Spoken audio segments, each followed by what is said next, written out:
Hey everybody, and welcome back to another Mockup Monday.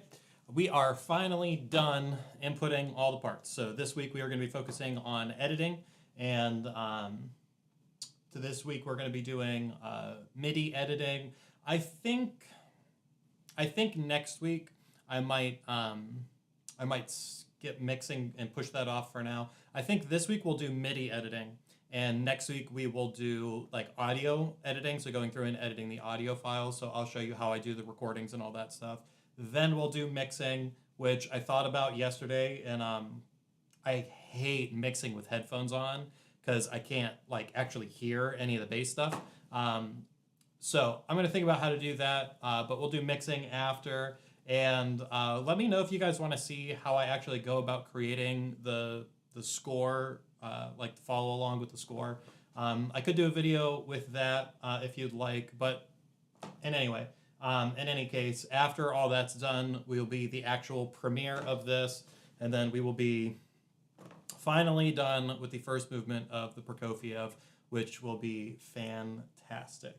My goal today is to not sit in this chair for more than 3 hours. So that's my goal. We'll see if we get there or not. But in any case, let's jump into this. So we have, like I said, we have performed all of the MIDI in, and now we are going back through and we are editing. So here is just a general overview of how I like to do my editing. The first thing that I'm going to do is I'm going to take a look at like the global, like the whole, all the parts, all everything, and see what sticks out to me right now as being really bad. What is the glaring issue that needs fixed in the context of the whole thing?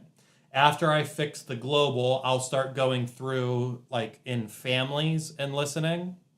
And within those families, I'll go down to like the actual instrument level and fix things there as well. And what you'll find is it's kind of like, if you've ever watched a, what's it called? It's the machine that like cuts on the table, a CNC machine, I think.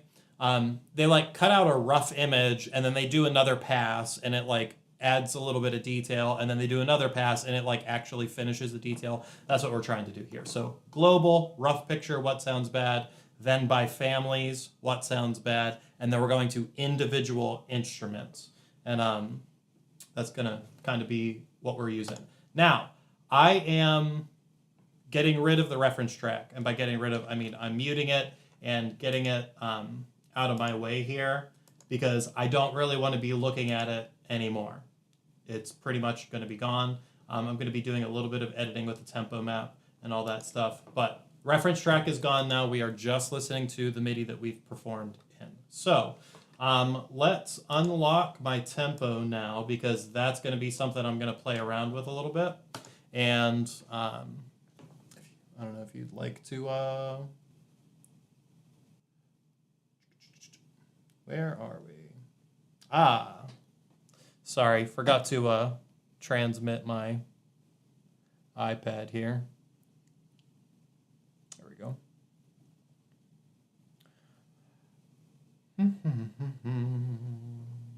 Maybe. There we are. All right. So I'm going to be looking at the global here. This is going to be the level where I'm going to start fixing my tempo map. So let's jump into that first.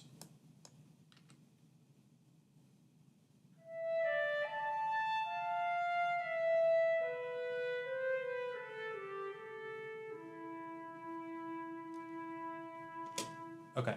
I think I'm going to not split this. And I'm just going to look here. So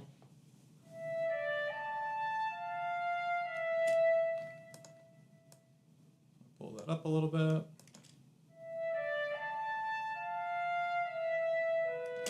That sounds a little bit quick.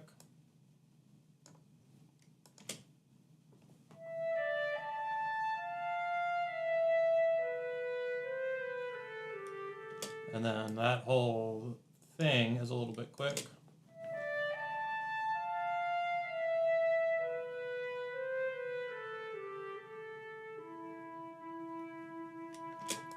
think we can get rid of that now.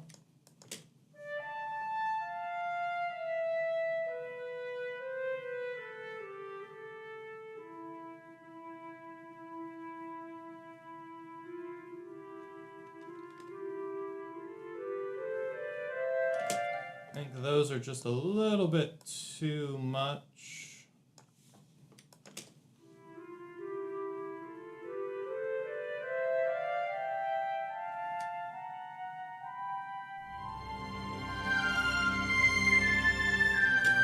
A little bit quick there.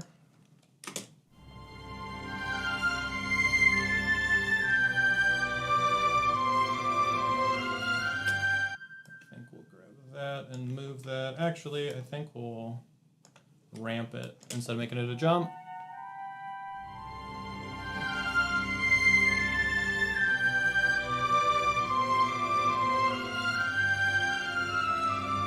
That whole thing's just a little too quick.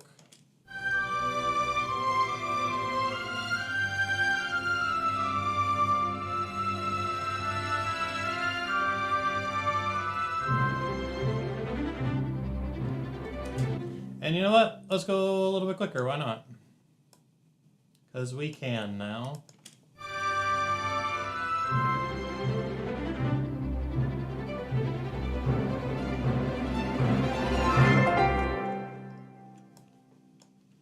Yeah, we're just going to kind of push the tempo a little bit. Those runs typically sound better, the string runs I'm talking about, typically sound better at a quicker tempo because it kind of blurs things a little bit more. So I'm going to speed up the tempo just a little bit.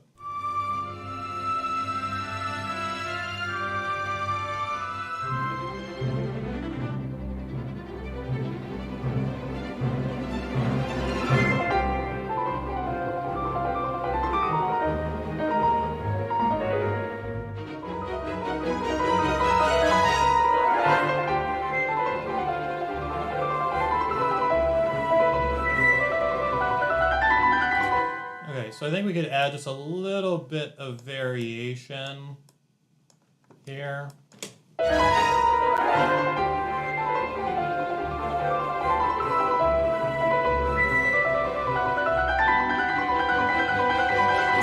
And then I don't want that to be so sudden. I want that to kind of ramp up.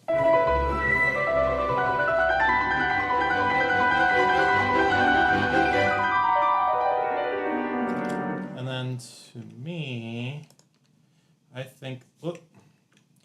So this is one thing that annoys me whenever I'm working in Cubase. Whenever I have follow the cursor on and I make adjustments, like sometimes it'll jump the screen because I'm trying, like it's trying to follow where the cursor is. It's a little bit annoying.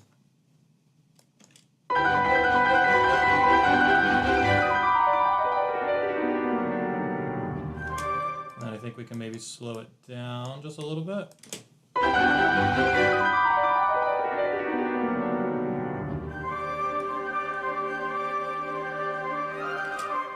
And then let's pull that tempo up a hair. That might be too much. Yeah, it's way too much. Let's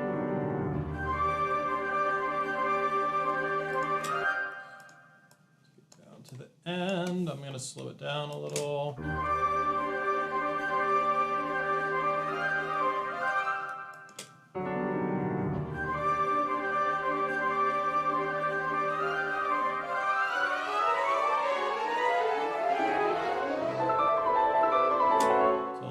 Too much. A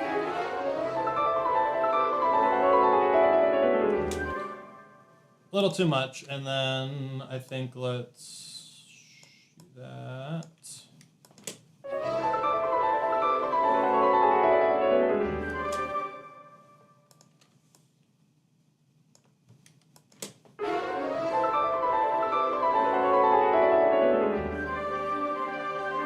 That sounds better. So what I'm doing right now is, I mean, obviously adjusting the tempo track, but what I'm trying to do is I'm trying to kind of smooth out these these adjusted tempos that I got from the reference track that I was using. I matched everything up so that I could get an idea of like what the piece should actually sound like. But now, after we've recorded everything, things just sound off. Like they sound like all of a sudden we're jumping like 10 clicks and then we're slow again.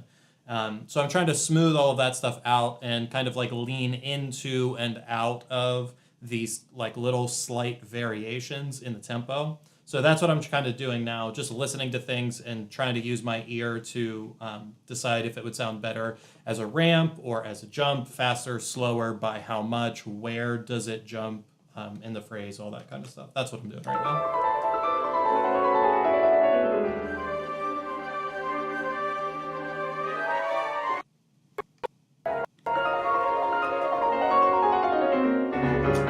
I think those are maybe just a little too quick.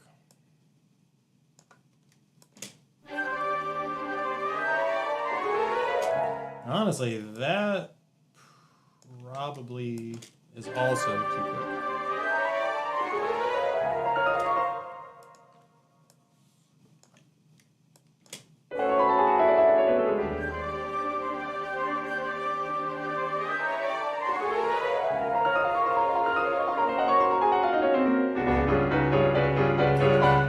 And then it's too slow, I think, there.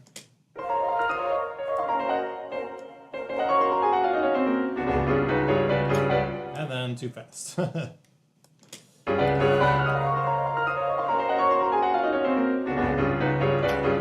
I think let's hang on to the end of that just a little bit more.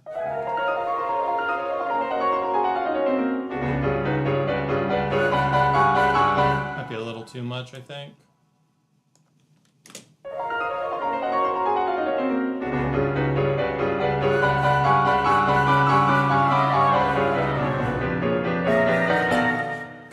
Now, since I have a lot of repeating in the piano going on, I'm going to add a little bit of variation into the tempo here. Not a whole lot, but just a little bit to kind of break up the chugginess, I guess.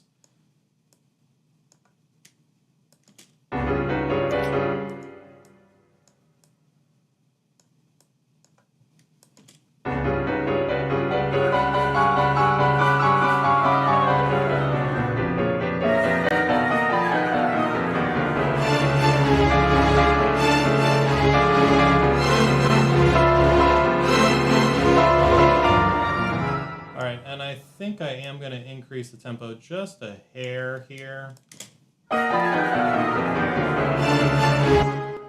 I don't want that to rush into the next part. I think I want to pull back a little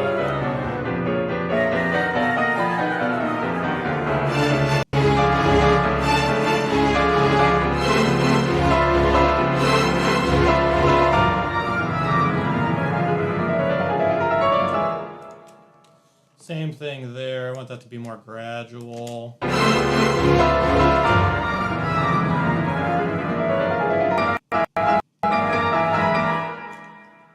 I think it's a little too quick there.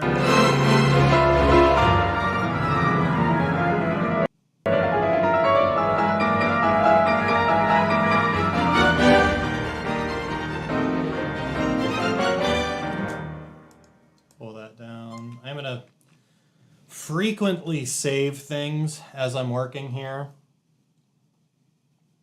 because I don't have any of the tracks frozen. They're all being processed and pulled from the RAM simultaneously. So especially when we get into these louder sections, and because I'm streaming, it's pretty tough on the computer resources. I mean, I don't know if you can see. Yeah, it's behind here. I'll show you.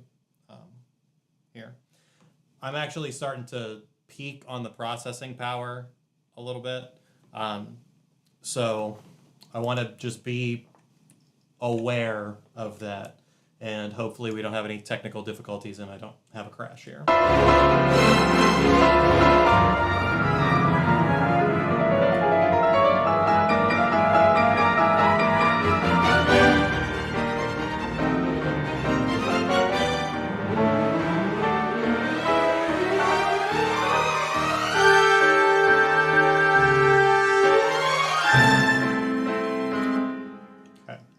also getting a little bit of hanging notes periodically, which is annoying. I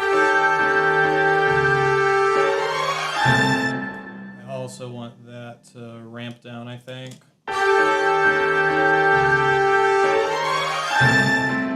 Maybe not that much there at the end.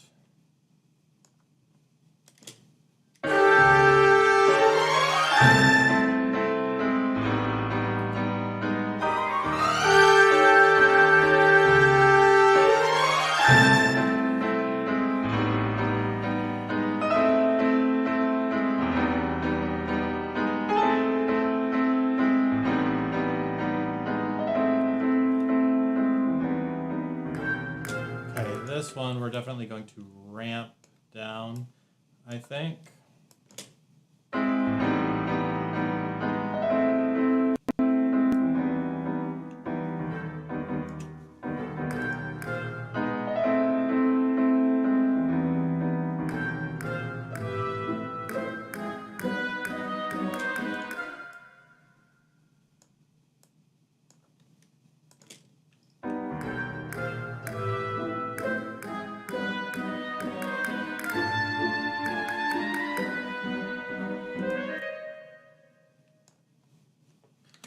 Just making a handful of adjustments here. And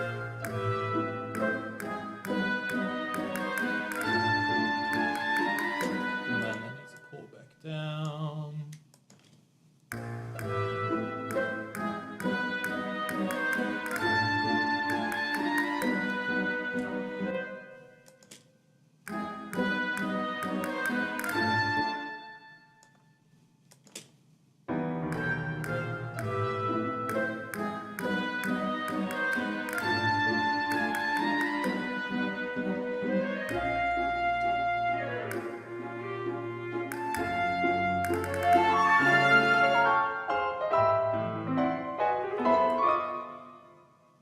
A little too much, I think.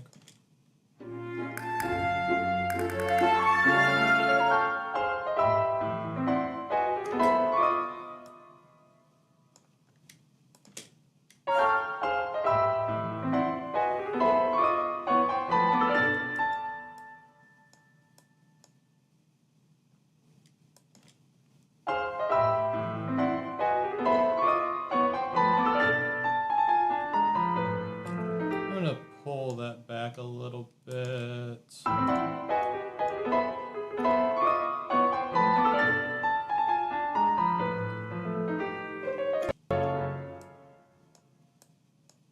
A lot of this is just kind of trial and error.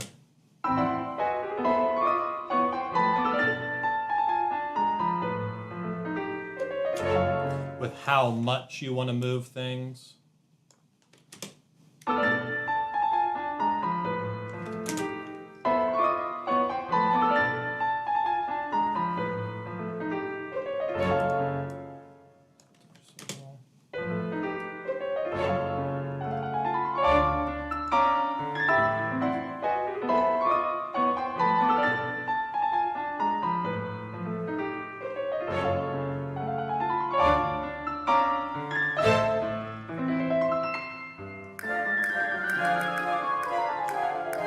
All right, this, I think I'm going to try to speed this up. Not too much, but a little bit.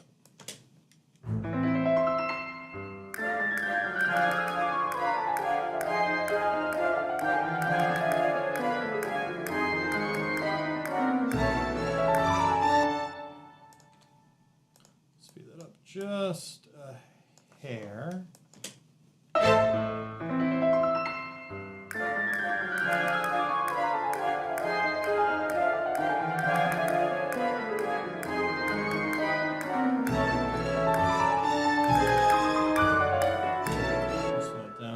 On the end. One thing that I'm also trying to pay attention to is when does the orchestra have like the main melody and when does the piano soloist have the main melody? Because when the pianist has the melody, there will be a little bit more variation in the tempo than when the orchestra does. And that's simply due to the nature of one person sustaining all the parts or, 50 people sustaining all the parts.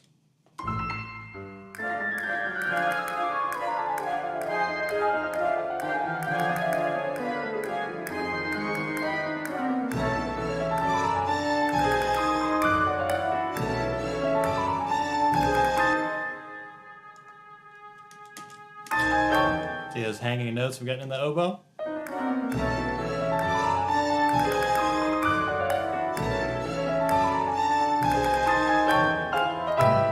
And then we can slowly speed this up, I think, but I don't want to go too fast. This might even be too much. Yeah, that's way too much. So let's do that and pull it down. Let's see what that looks like.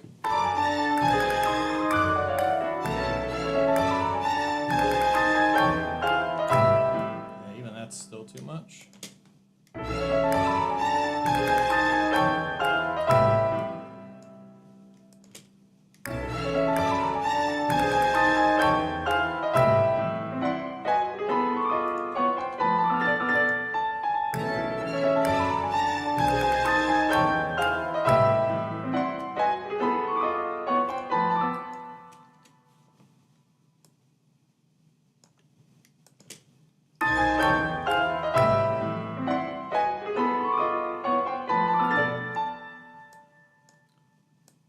So you'll notice now that the piano has the melody, there's a little bit more variation.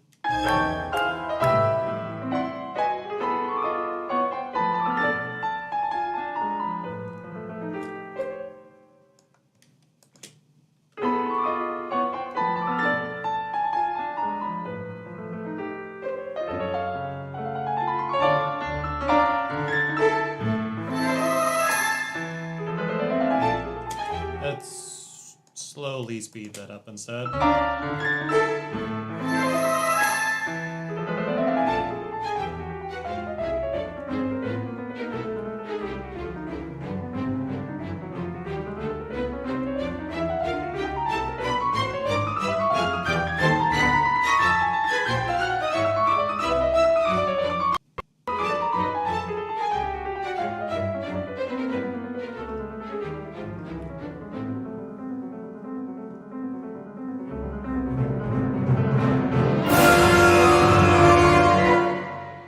Try to ease that in a little more.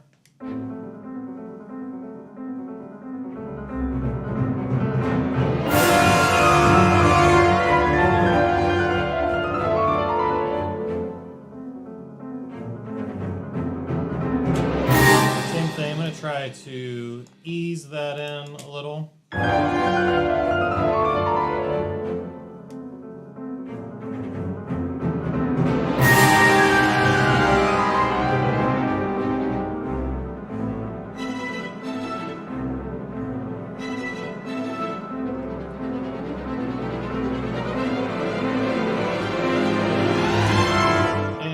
Let's pull that down just a little.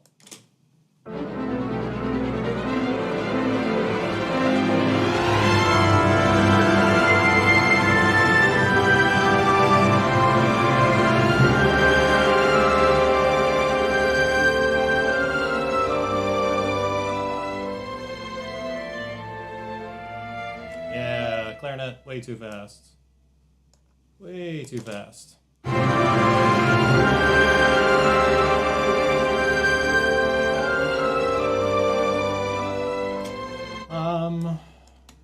I think I even want to do this. We're going to slow it down even more.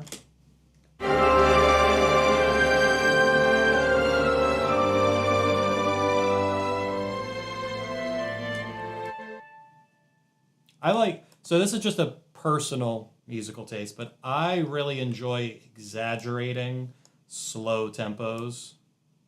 I think most slow things are played too fast. So I really like to slow those down and kind of shape those a little bit. I'm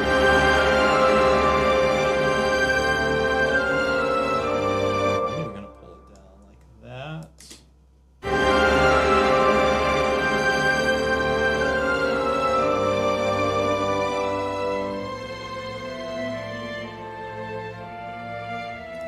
And we can speed that up just a little once the clarinet actually starts playing. Good. All right.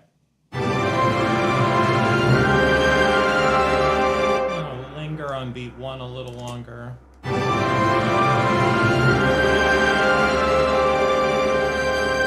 And linger on beat 3 a little bit longer.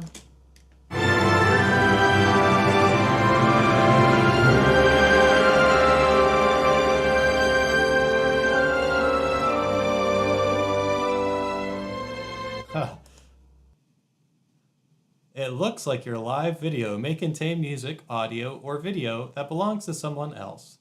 This broadcast is no longer discoverable by other Facebook users.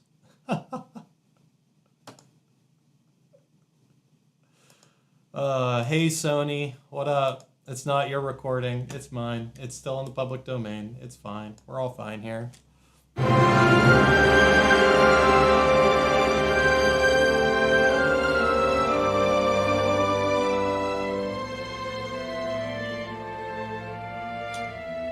Linger a little on beat 3 for the clarinet.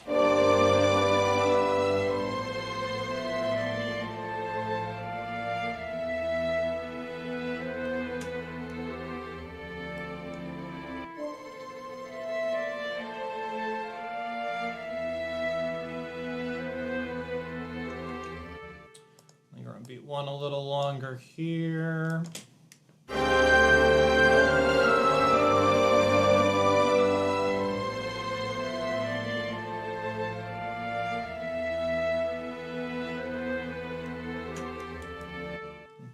Is a little too quick.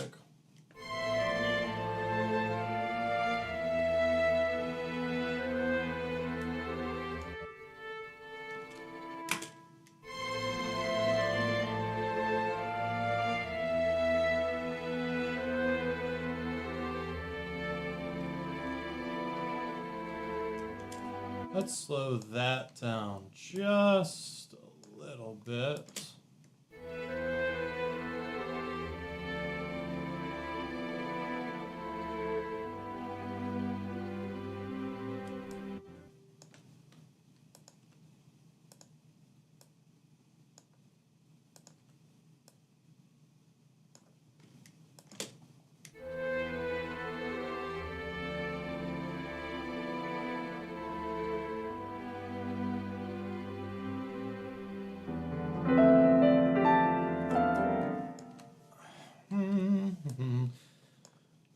So this little section is hard because I'm trying to listen to the bass at the ends of these phrases because the bass and cellos move a little bit, but with headphones, I can't quite make it out super clear, so it's a little tricky.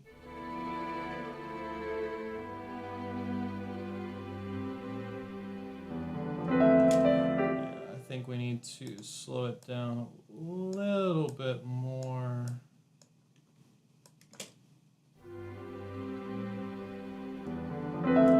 That's probably better.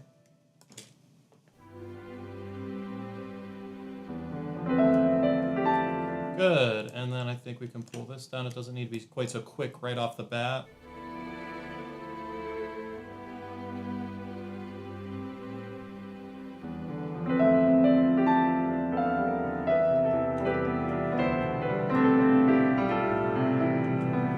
All right, now I'm gonna have to fight my urge to slow everything down because the piano part moves a lot, and if it's too slow, it's not gonna have the right effect. So I need to fight that urge to slow the whole thing down.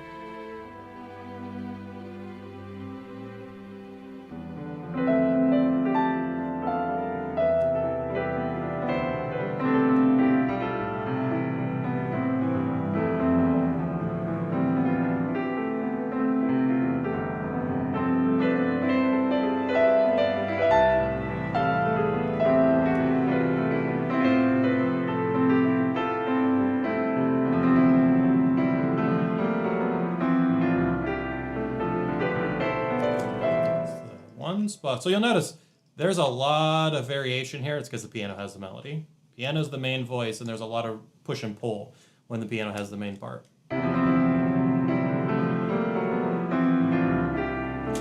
right there is the first time I really notice a beat coming too early.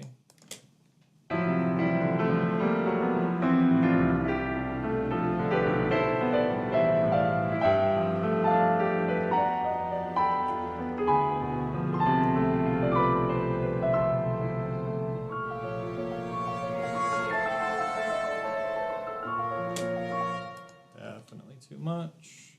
Let's try to keep that relatively close.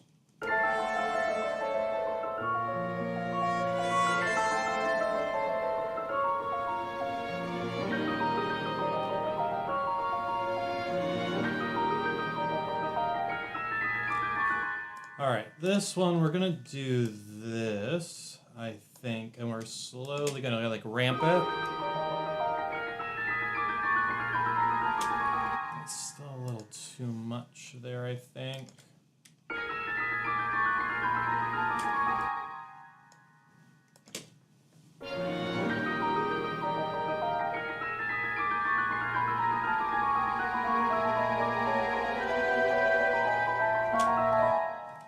Here, that's definitely too much of a slowdown. And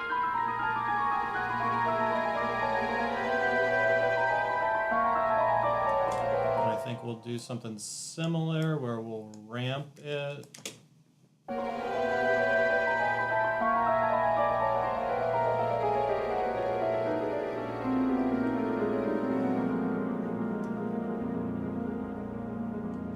Yeah, definitely ramping here.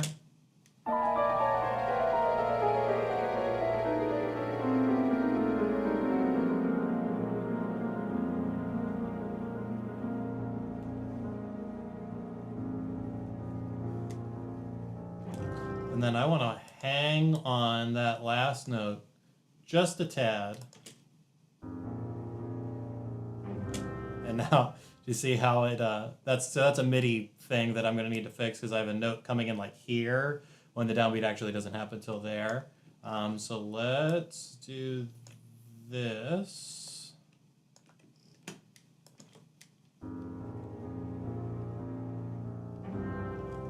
And that was that, I think I mentioned last week, there was like a do-don't there that happens right at 32. That's precisely what the issue is. Yeah. So we'll let that linger just a little bit more. Honestly, I could probably get away with even that.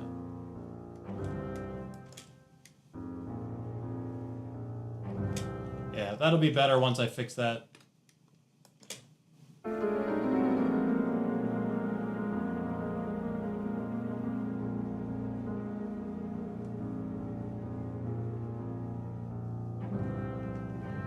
Good.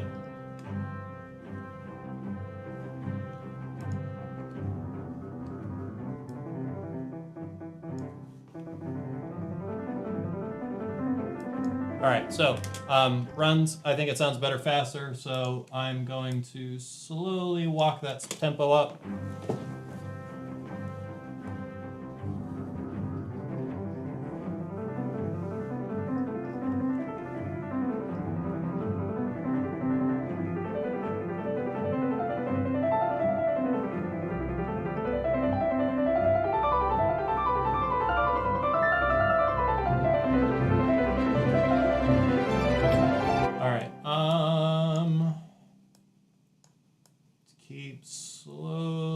Walking that tempo up.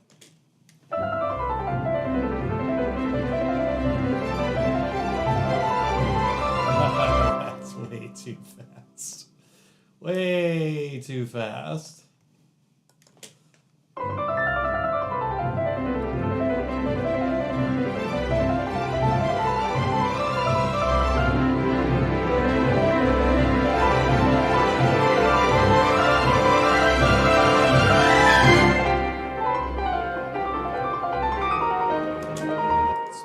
Just a hair at the end of that phrase. A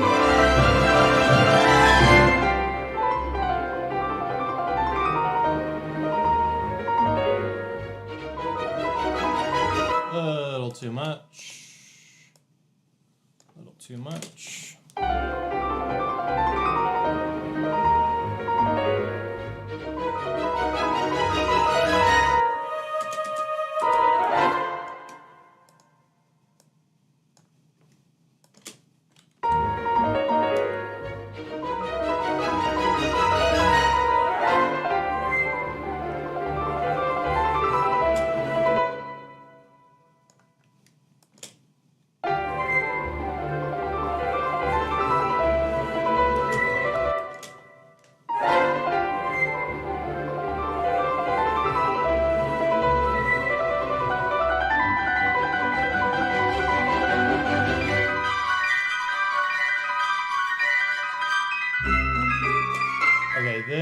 section needs some love. Because actually, let's do this. Let's grab these and let's just change all these to ramps instead of steps. And let's see if that fixes it.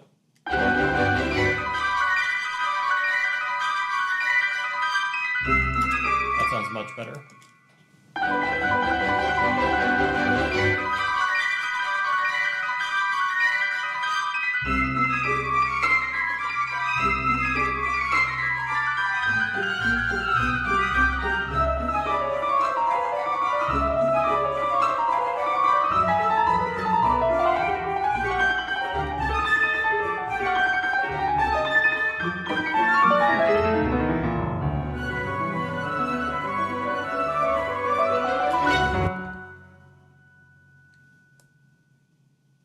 So you'll notice relatively flat through that section because listen who has the primary part.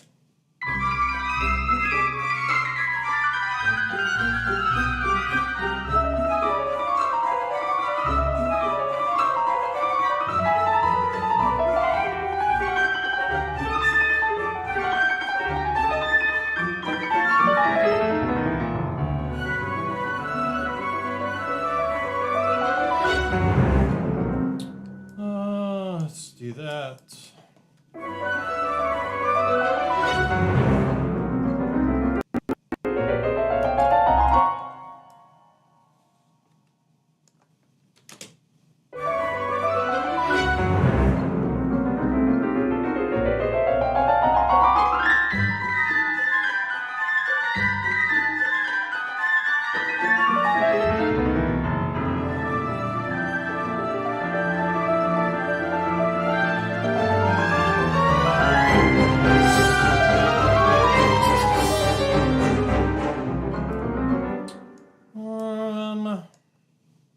I'm going to slow that part down just a little and then change that to a ramp.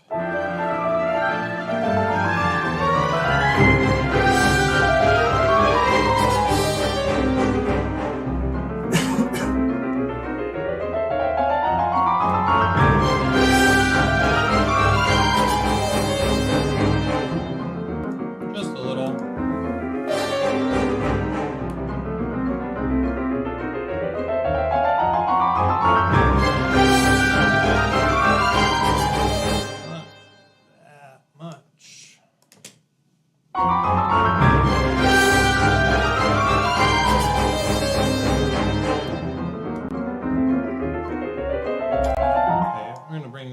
Down a little bit, but ramp it up.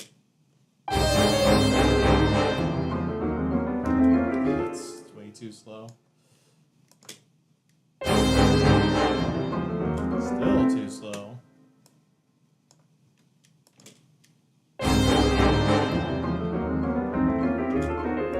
Maybe I was wrong. Maybe we go the other way.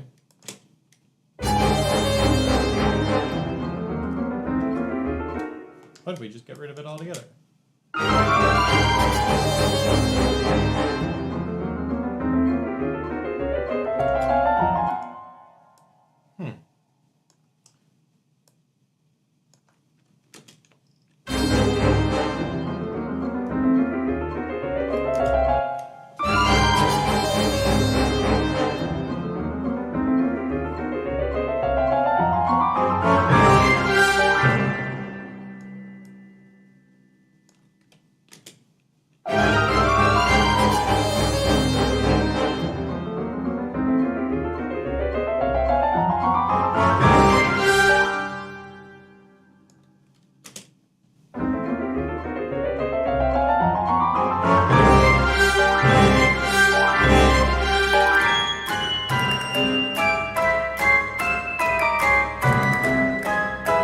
Section I do think is too fast. Actually, let's average it out a little.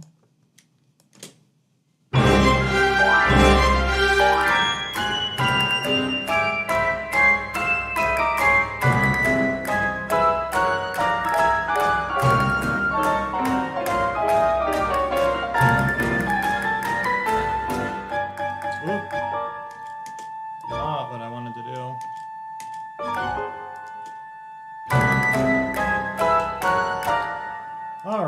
looks like we got a hanging flute here. So we open up the instrument, turn it off, and then turn it back on.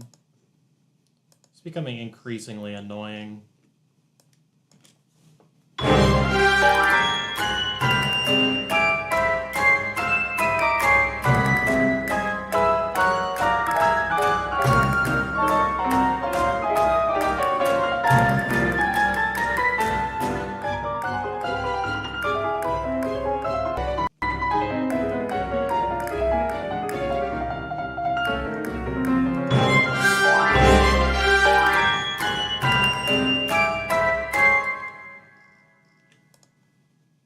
Curious about something.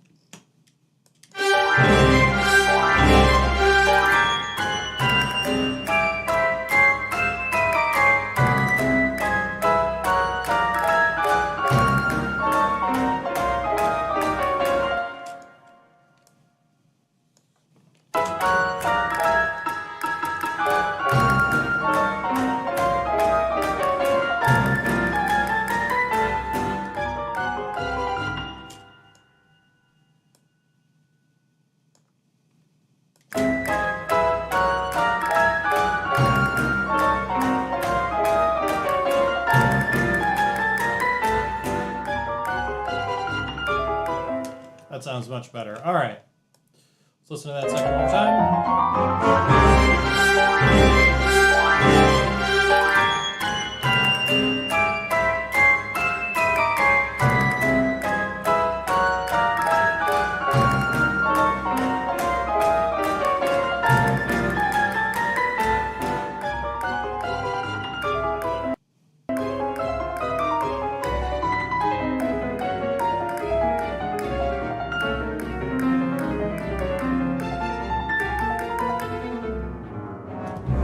All right, that definitely needs to be a ramp. Good.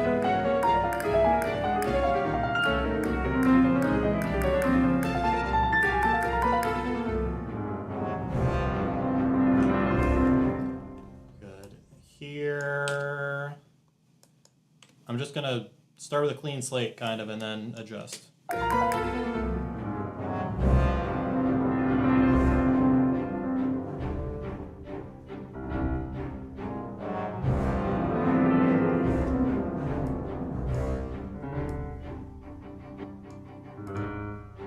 Right.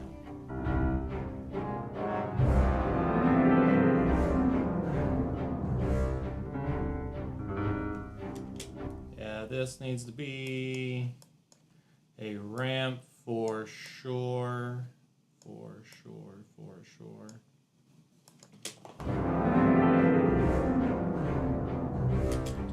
You can start slowing down, I think, in here.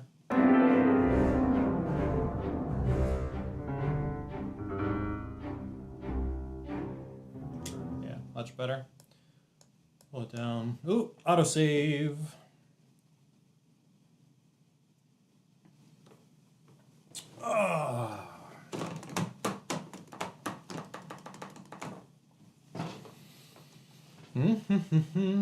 Autosave feature has saved me several times in the past, so can't get too angry, annoyed at it.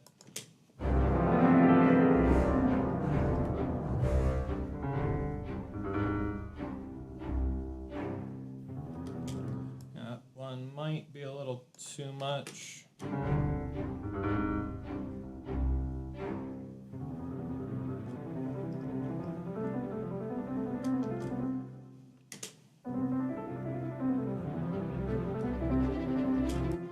Let's bring it down a little.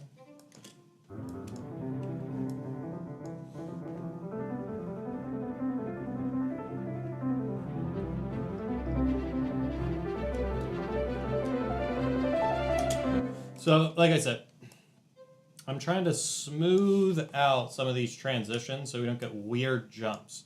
I'm leaving the ones that don't stick out to me as sounding weird, and then the ones that do sound a little glitchy to me, I'm going through and ramping them instead of jumping the tempo.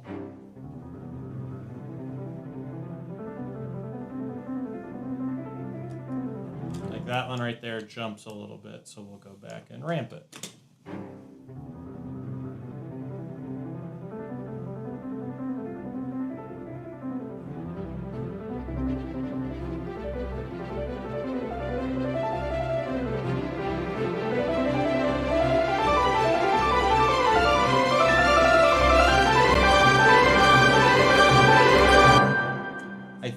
ending's a little too brisk. I think it needs to be more like drawn out.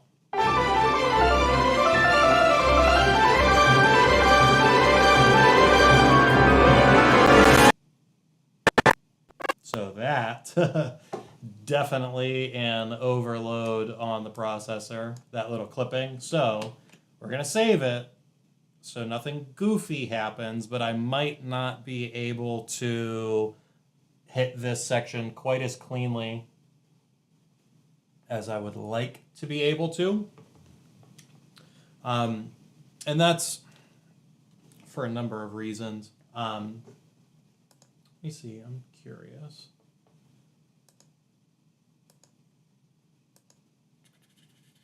Yeah. Anyway, so that's for a number of reasons, but mostly it's because every single track that I have has several insert effects on it. They're all VST instruments that are being read simultaneously. Most of them are modeled instruments, so they're not pulling from RAM, they're being processed, and I have tempo changes going, and I'm streaming. So we're running into a little bit of, I don't know, overload with the processor, which is why that section right there is just going to glitch out at the climax. It's just going to happen until I'm editing audio and not editing MIDI. Hopefully, I didn't jack us up here. I think I did.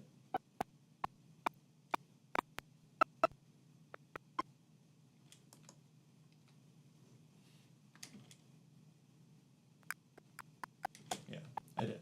All right. Give me 1 second to reset some stuff here in Cubase, and we'll be back in just a moment.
we are back. So apparently just streaming in addition to it trying to run the project is just pushing it a little bit too hard. So just to show you kind of what we're running, here's the task manager. So when I actually have Cubase open, it's running at about 30 or 40%. Okay. And this is, I think it's a 6-core processor. I don't remember. I think it's a 6-core processor.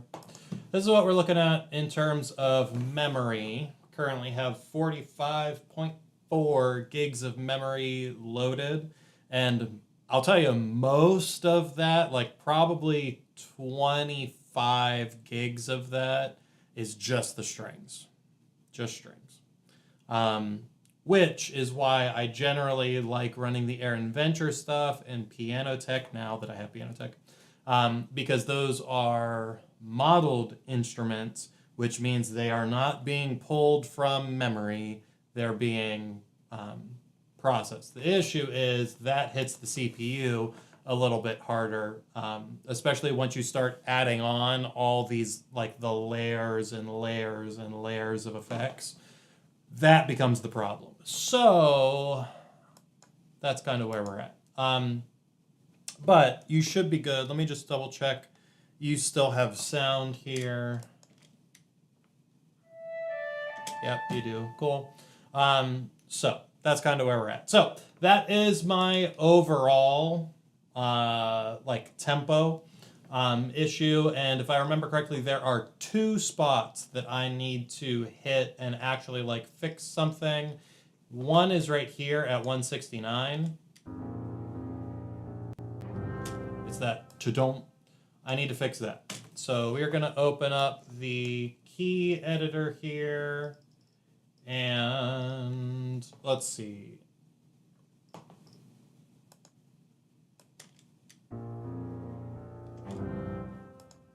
So I'm going to turn on the acoustic feedback. That, I think, is what's causing the problem. This one being too early. So we'll pull that back. That probably also needs adjusted. May as well pull these back as well. Still getting a ka-chunk.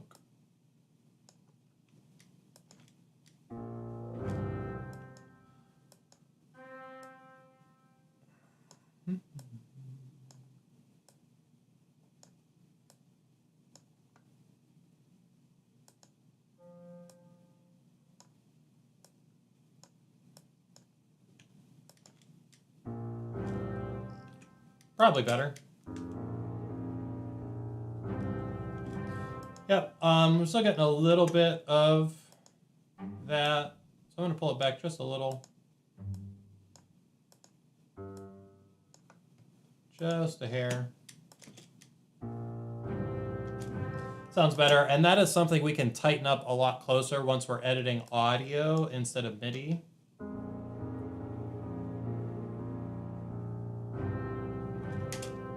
It's closer. Just going to grab all of these and pull them back just a smidge. Just a smidge. Yep, that's not too bad. So that's a lot closer than it was. Like I said, that's something we can adjust a lot easier whenever it's audio and not MIDI, because you can actually see the waveforms and see what is happening early, and you can just click and drag and chop, crossfade, all that stuff.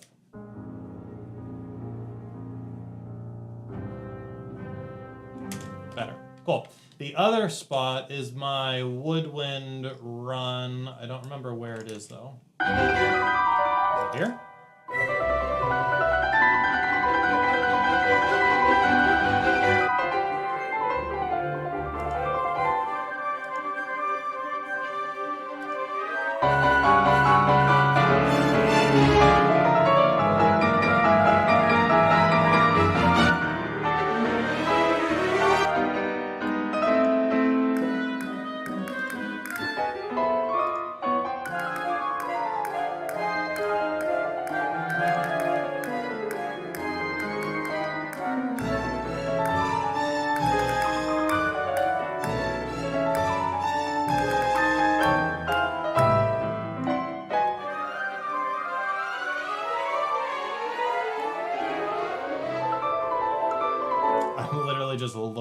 looking for the part right now.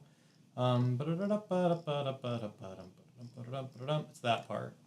This. Oh.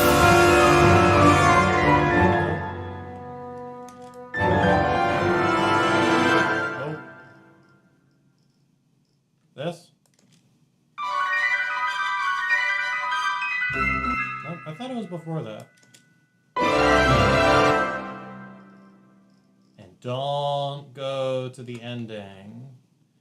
Don't go to the ending. No, it's something towards the beginning. This. I think it's this. 100%.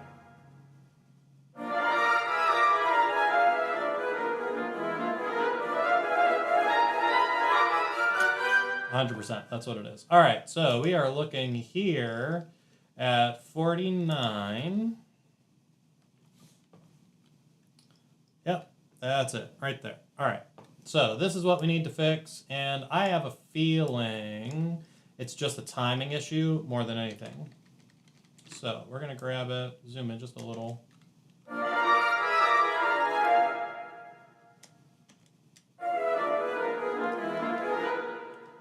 Yeah. So I think from here to here, these are just late.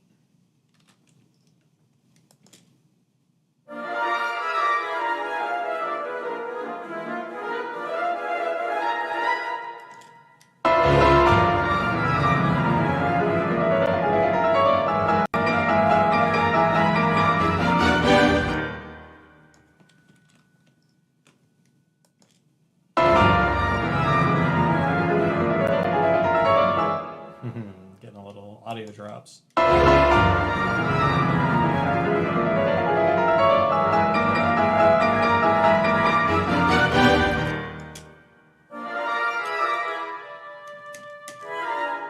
right. Let's see. Maybe that top note is also just a little too long.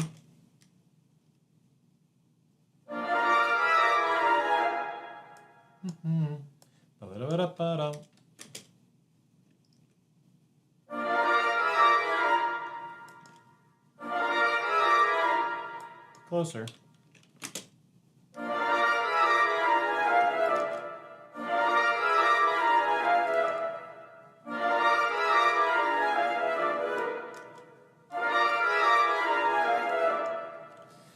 Like once we get into it, it's fine. Sounds a little better. Better.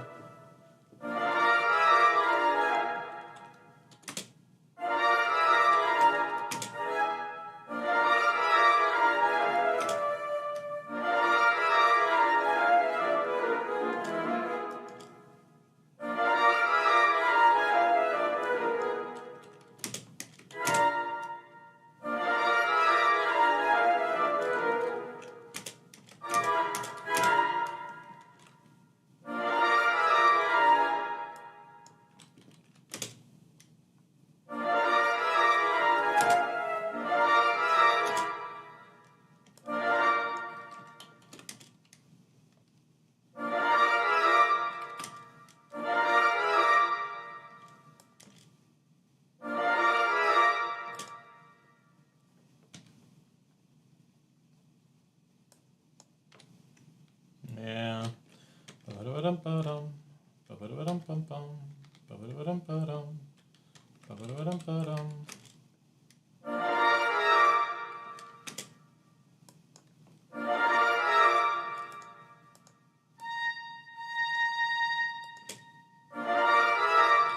That sounds better.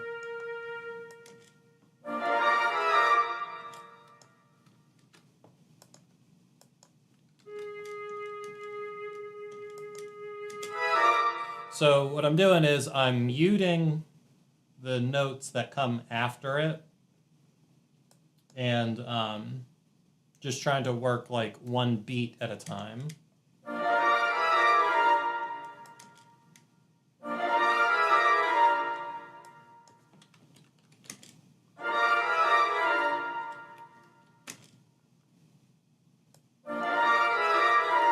Sounds Sounds better.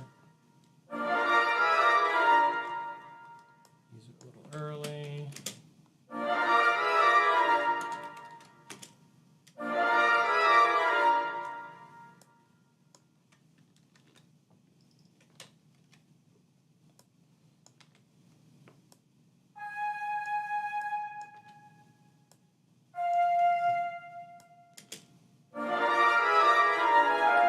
Much better.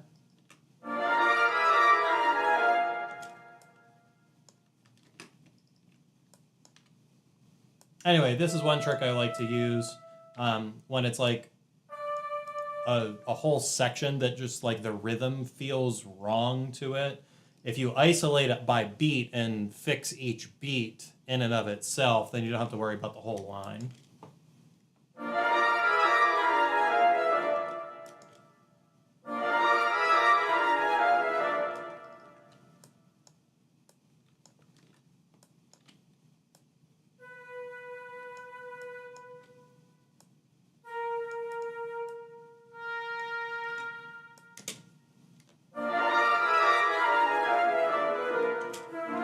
Close.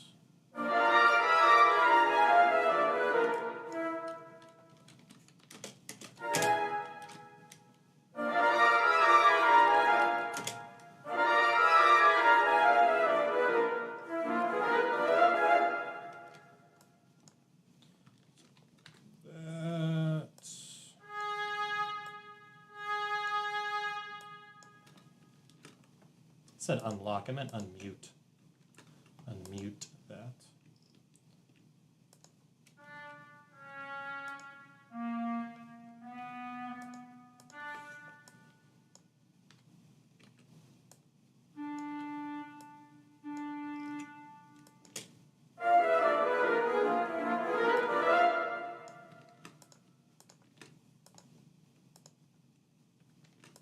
The issue of doing it is you have to pay attention to what you've muted and what you need to unmute.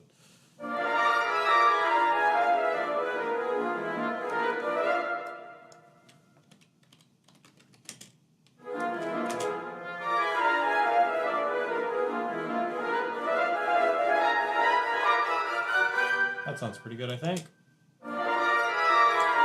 This like first little section. Ba-ba-da-ba-da.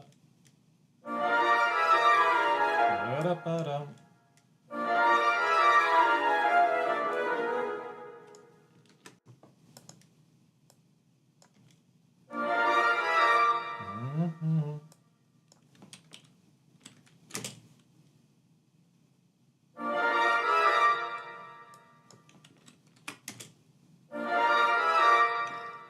Is that better?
I think that's it. I think I got it.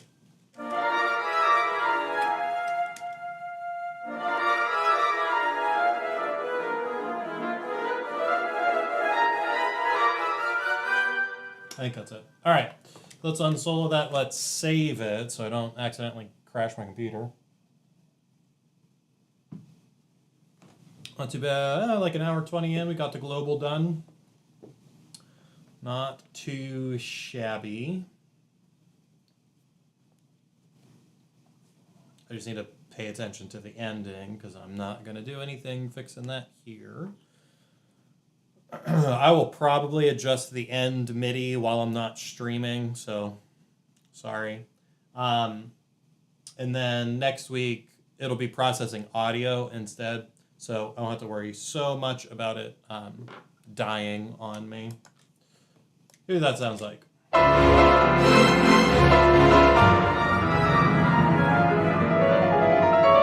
Like that.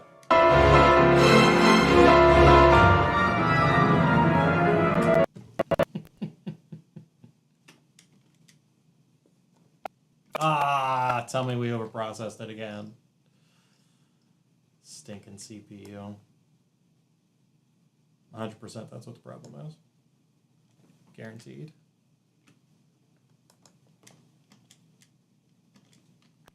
%, guaranteed. All right, give me 1 second. All right. Yeah, got a pretty big CPU spike. Spikes up to about 40%. So let's let it sit here for just a second.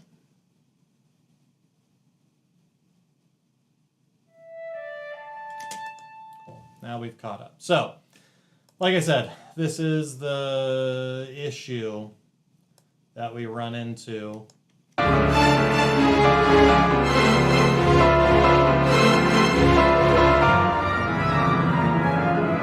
That sounds much better. Yeah, like that just spiked the CPU up to 85%. So fantastic. Alrighty, so we got that going for us. How about now, instead of doing the global stuff, why don't I just go through now and I'll just do families. So hopefully that'll be a little less intensive on the CPU. And I'm muting the ones that I'm not, muting the events that I'm not currently listening to. I'm going to leave the piano up because the piano is the thing that's like most critical.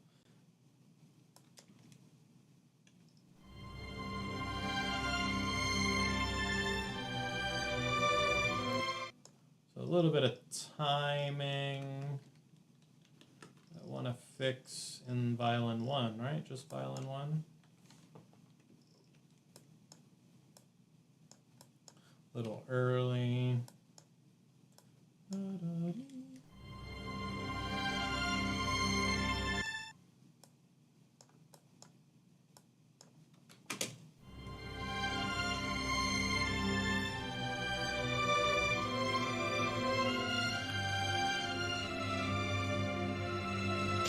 I heard a little bit of a glitch in here.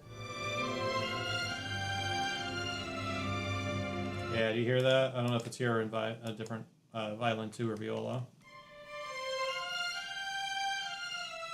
Not there. Somewhere.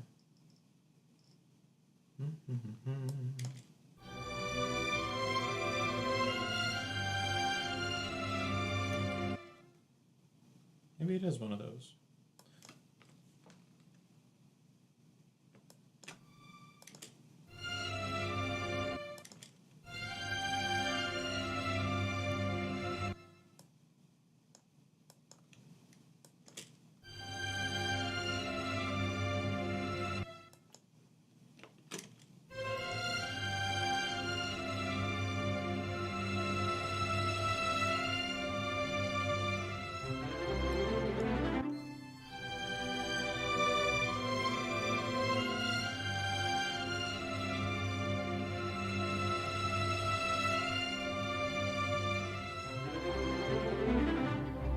Okay, so this sounds pretty loud, the viola.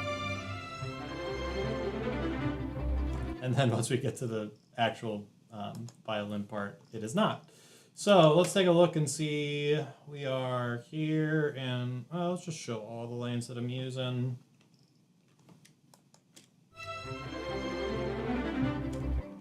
Okay, so we got that. That's what that looks like.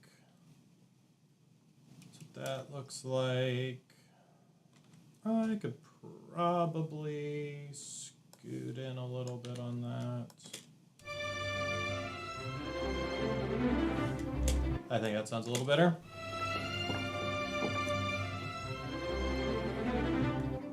Maybe not quite so much. Do want a little bit of bite at the beginning.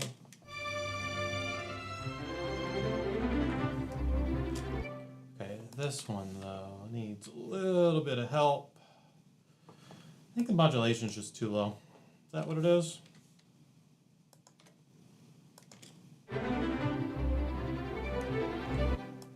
Yeah, and I think the expression's too low too.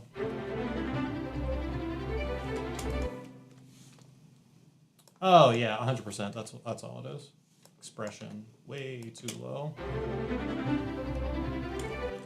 I'm also gonna cheat a little bit, and you're probably super surprised by that. But I'm gonna do this, and I'm essentially gonna like layer the violas in. Probably do a little bit more. Let's maybe copy. Where are we at? There. For here.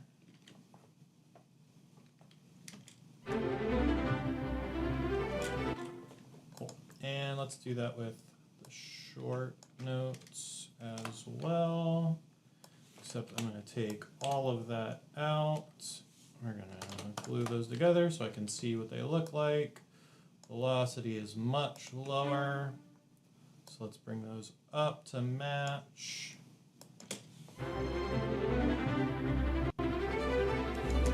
There we go. That's better.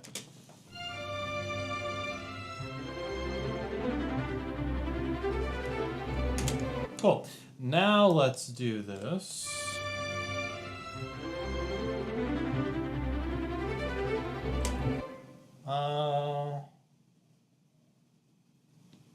Heck, I'll just keep the violas going. Why not?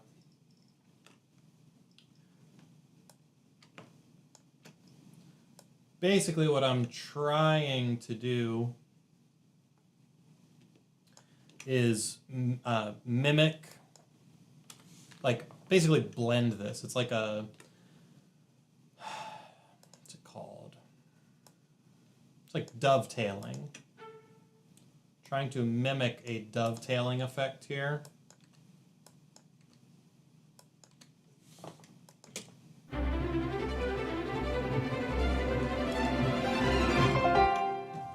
Cool.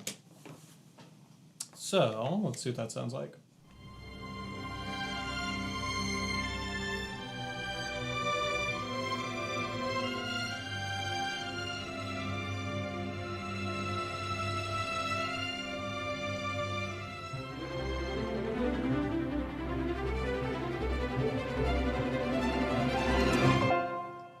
First violin comes in a little too strong. By a little, I mean a little, just a little. That's already much better. I think we'll do the same thing to the shorts.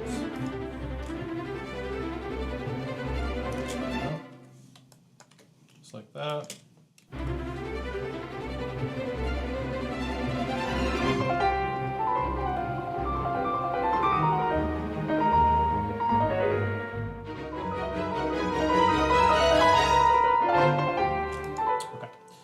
One quick adjustment I'm gonna make is I'm gonna not let it read that, and I'm gonna set the volume lower on both of these.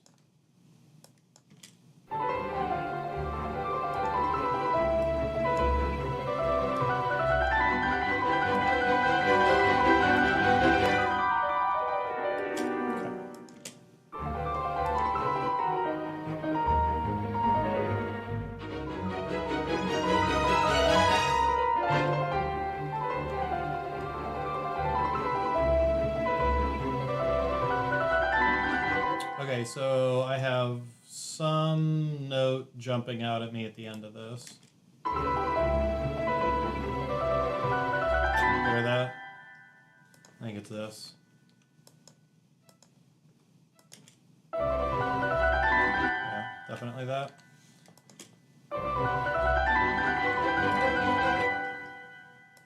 One of these two, too loud. I imagine it's that one. So let's do this.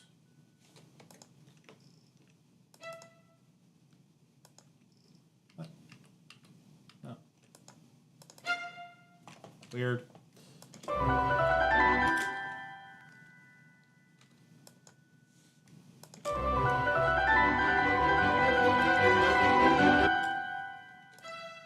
Yeah, that's it. So we're going to bring it down. And then I'm going to use expression to like ramp it up.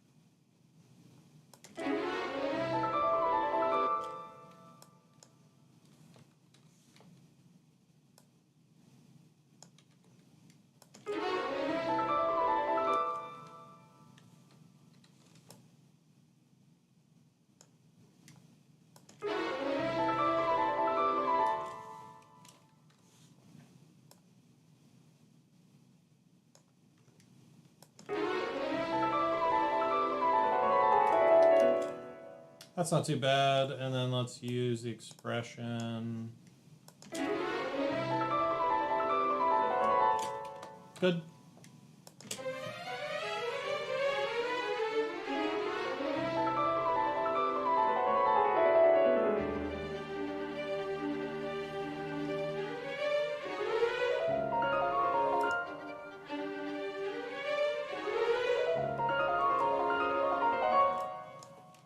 I think both of those could be a little shorter on the end.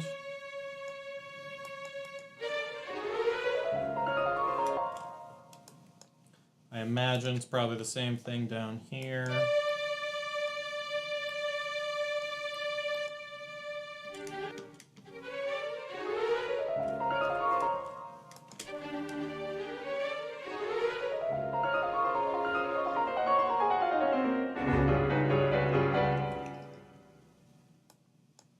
Maybe not quite as long.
Okay, so honestly, a lot of this isn't bad. I'm having a really hard time, headphones, having a really hard time picking out those cello and bass as much as I'd like.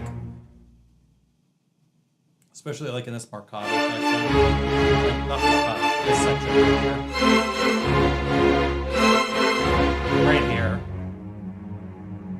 Something doesn't sound right, but I can't quite peg what it is. can't quite figure it out. Might be this.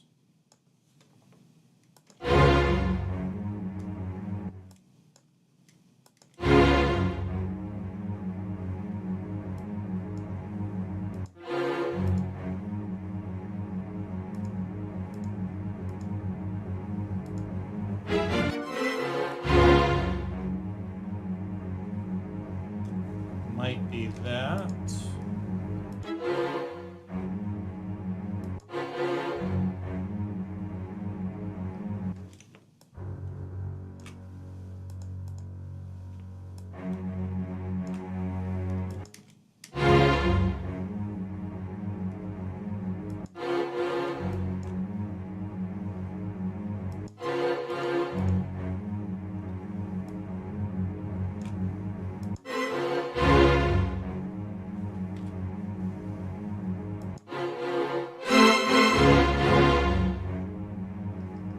Sounds a little better. Still not great.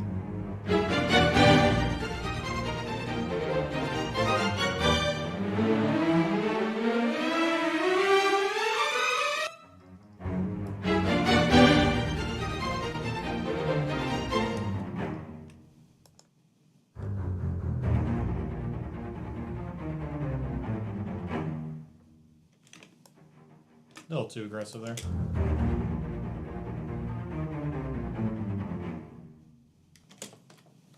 Better.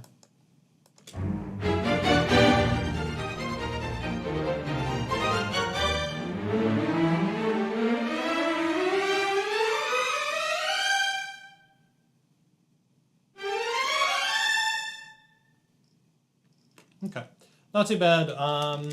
There's definitely some stuff that I think is going to be easier to fix when it's audio than when it's MIDI, so I'm going to wait to do that. Like there's some clarity issues that we can fix using the pencil tool on an audio event. There's some tail, like reverb, tail, note end, tail, that kind of stuff that we can fix. But for now, we're just pegging along.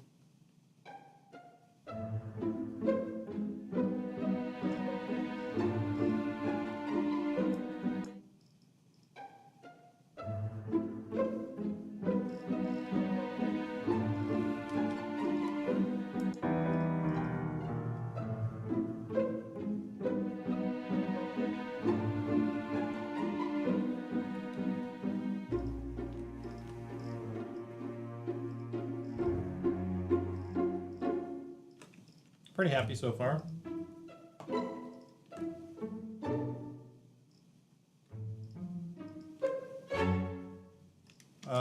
Timing, I think. Cello's too early.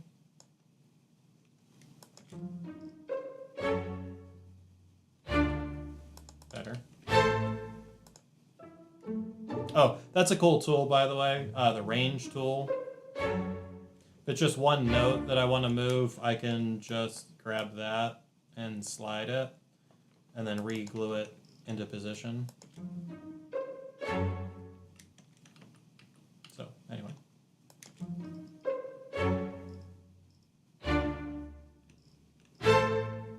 Okay, there's a tiny discrepancy in the attack. Much easier to fix when it's audio, so leaving it. I don't know why there's a note here.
That's for the mute. I figured out what that extra MIDI is for.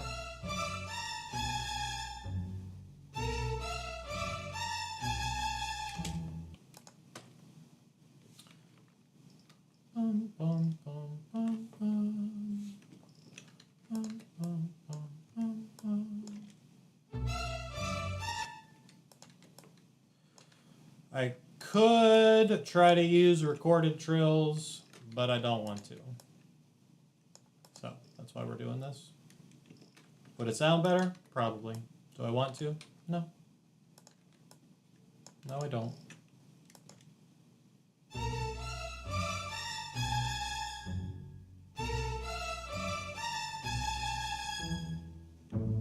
Perfectly fine.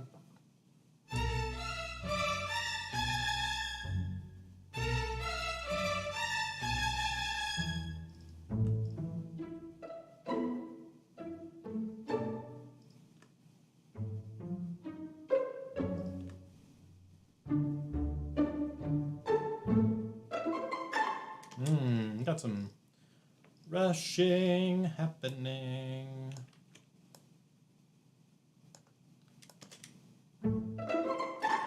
Ooh.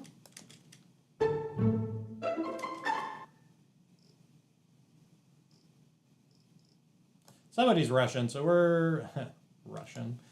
Funny because Prokofiev. Line those up.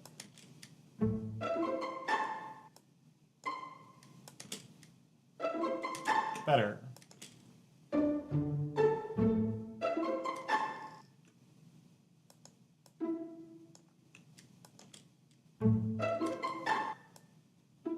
assume that's probably supposed to go there. Better.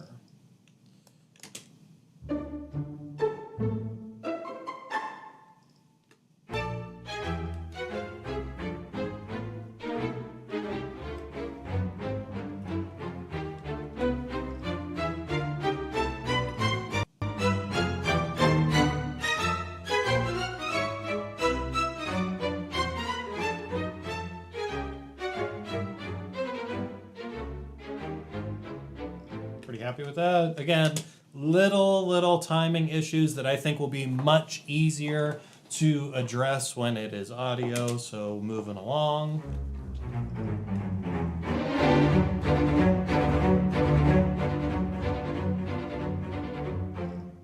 Pretty good, pretty tight there.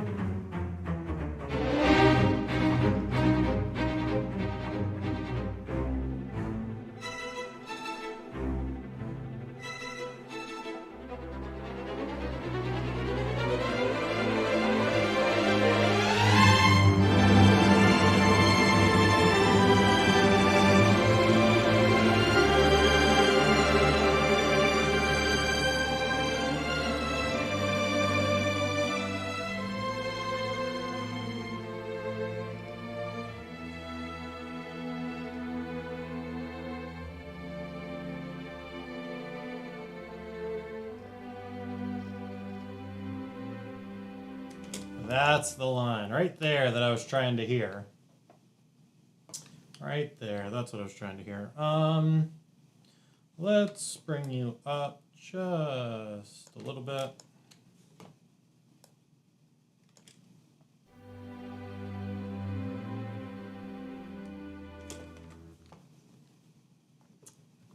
It's a mixing thing that I'm doing right now, so I'm gonna stop.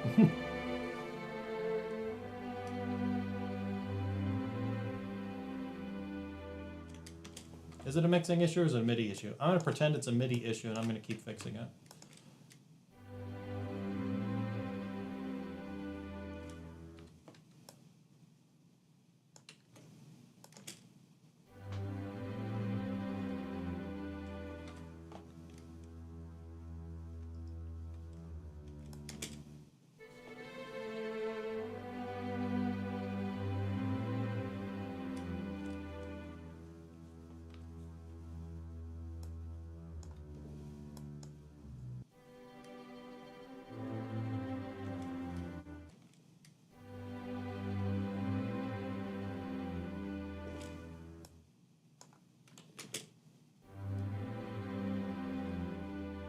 better.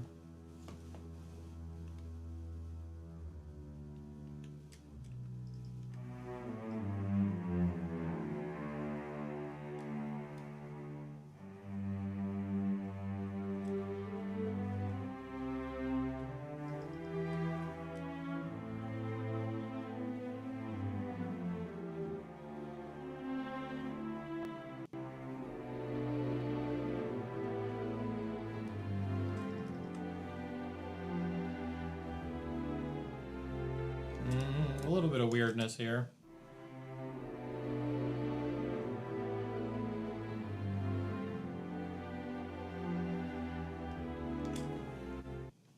Is it cello or is it bass?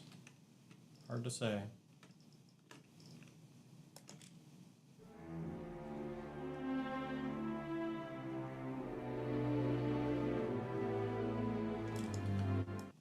If I just extend it, I think I'll fix the issue.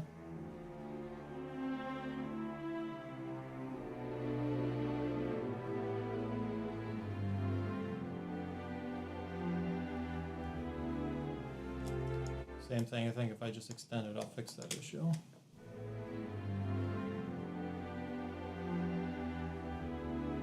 And this one's coming in a smidge too early.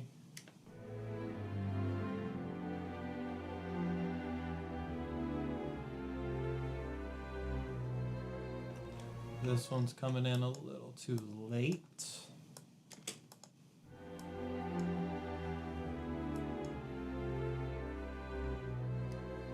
Is it? Or did I hear it backwards?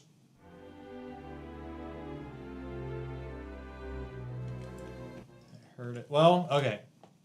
I need the piano part to know if the bass part is too early or if the violin part is too late.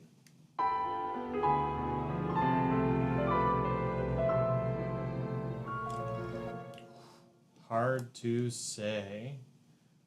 Real hard to say. I think the bass part's too early. I'm gonna go with that for the time being. I think that sounds better, don't you?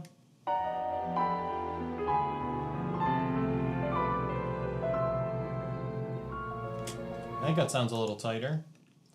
Let's get rid of the piano now.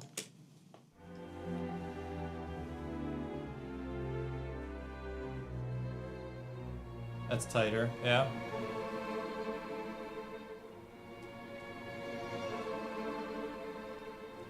Alright. Whoop, whoop, whoop, whoop. Nope. Is it you?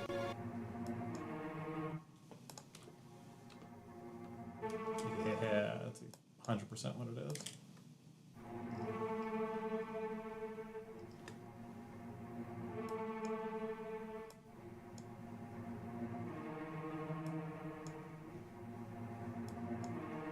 Cool. I think we're just a little bit too much.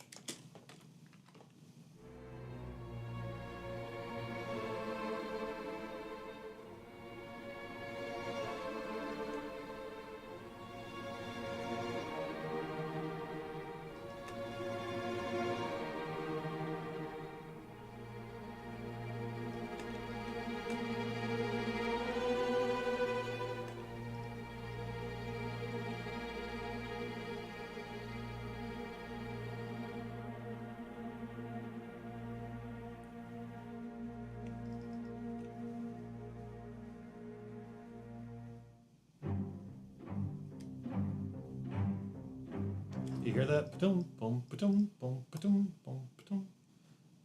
Something is awry. Whoop. Yeah, it's just highlight and delete them. What's the big deal? Just delete them.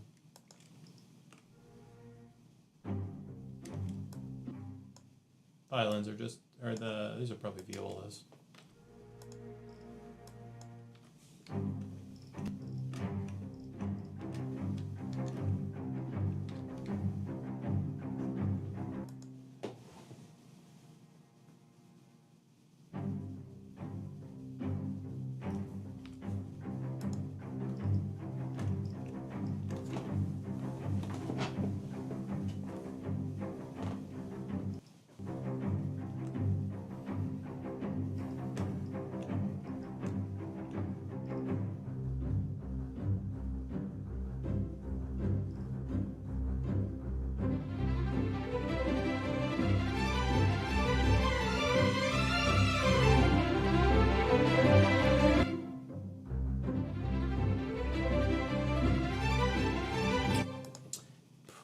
probably we can scoot those in a little.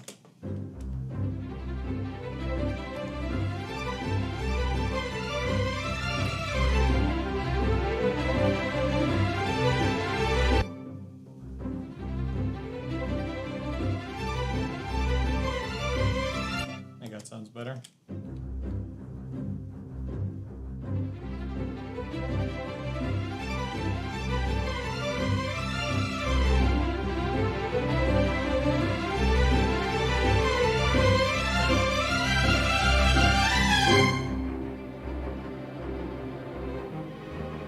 Ooh.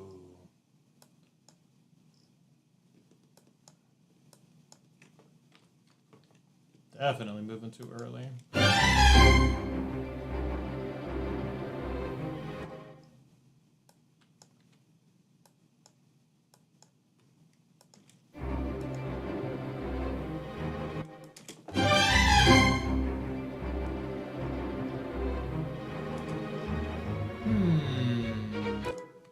Something's weird.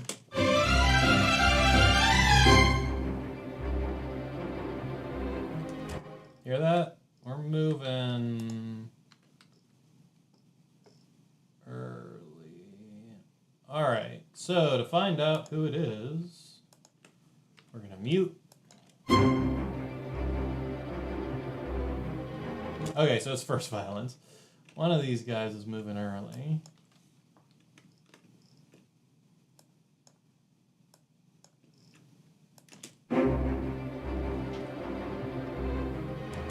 Hear that?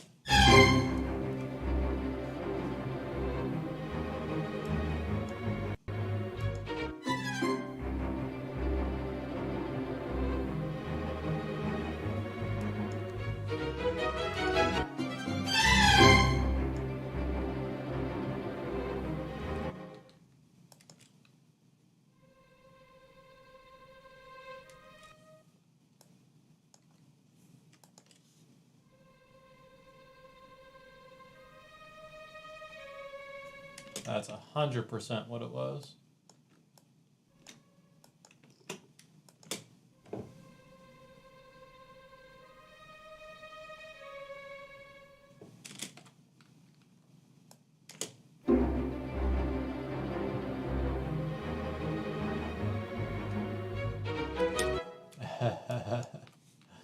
And then this, let's get modulation, not modulation, expression in, and basically make that note disappear.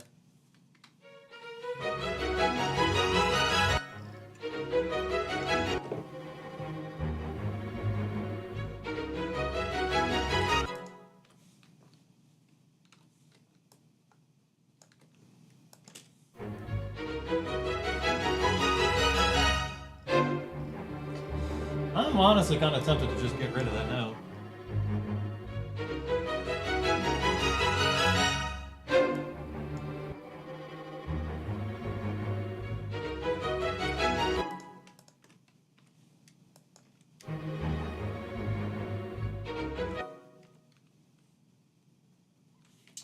Yeah, I'm tempted to just get rid of that entirely.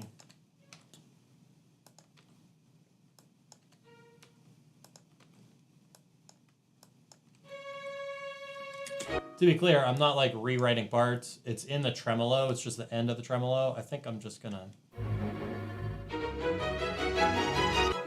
do that.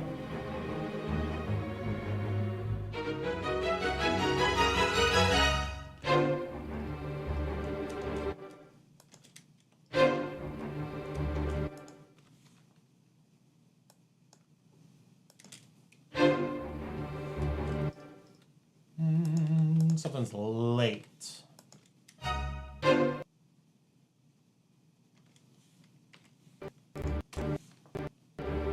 Not sure why. Yeah, it's that one. Why are we so late? I don't know.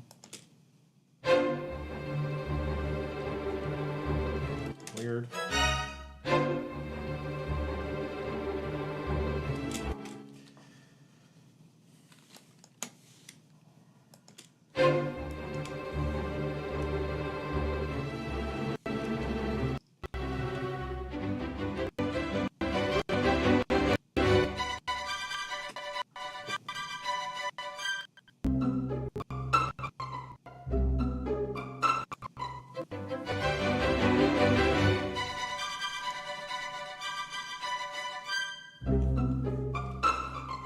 I don't remember. Does modulation do anything?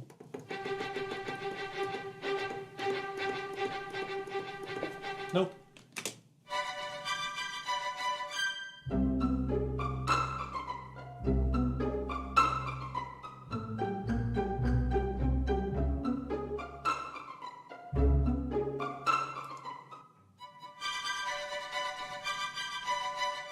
So the issue that I think I have is as we are going longer, or into the phrase, I mean,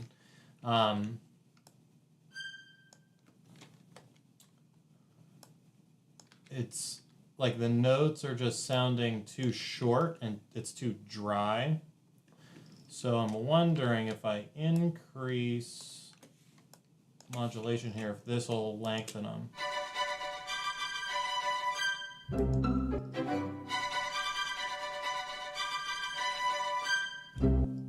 It did kind of do what I wanted it to, just didn't do it well.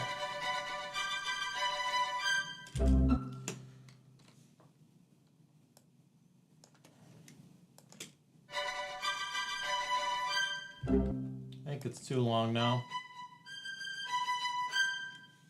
I think it's too long now.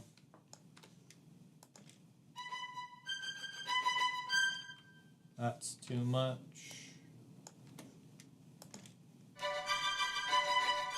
That's better, I think.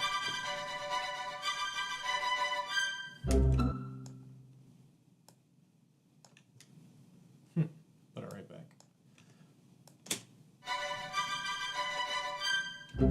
Sounds much better, I think.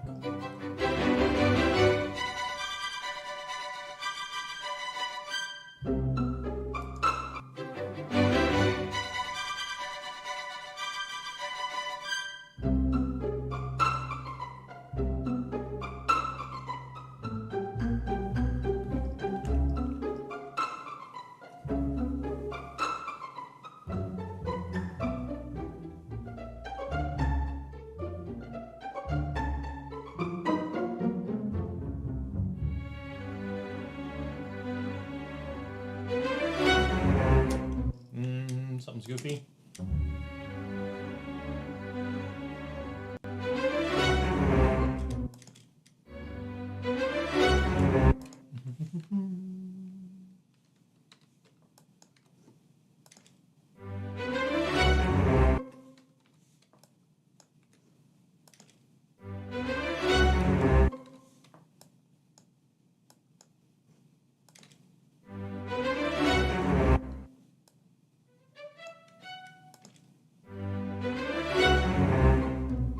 Better.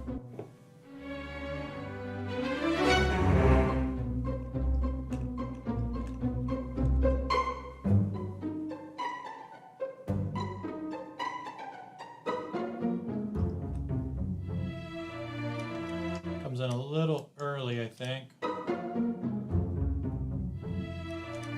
Or we're late.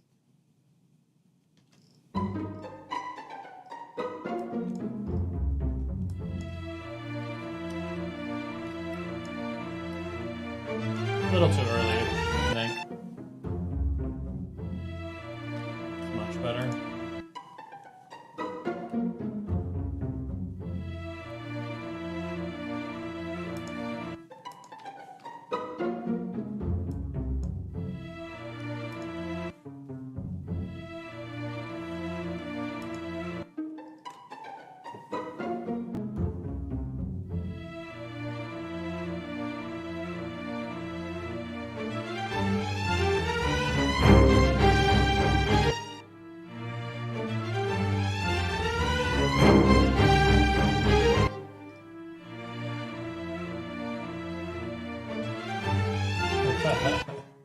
So we have a huge discrepancy in note length.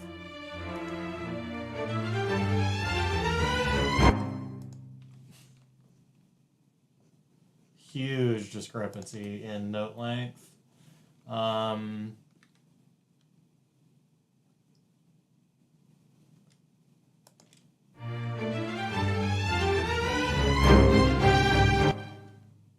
And I think it's because of the lack of short notes in the violin 1 part. See if that helps. And I also have some timing issues here. Dun, dun, dun, dun, dun, dun, dun, dun, dun.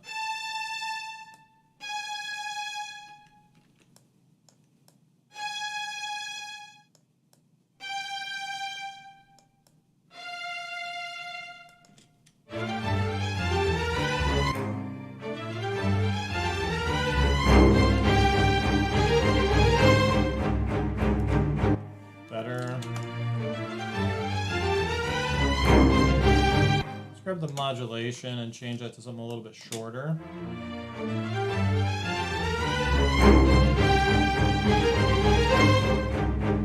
Much better.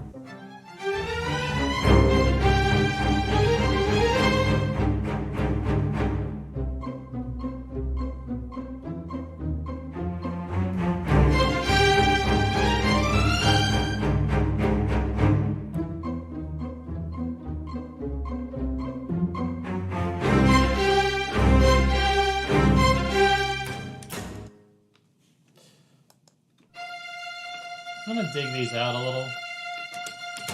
Maybe dig these out a little bit more.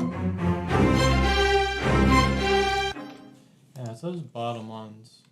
It's because they don't exist.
Better.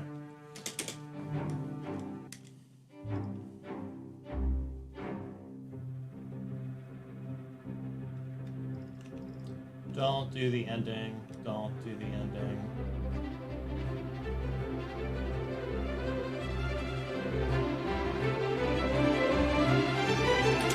Don't do the ending. All right.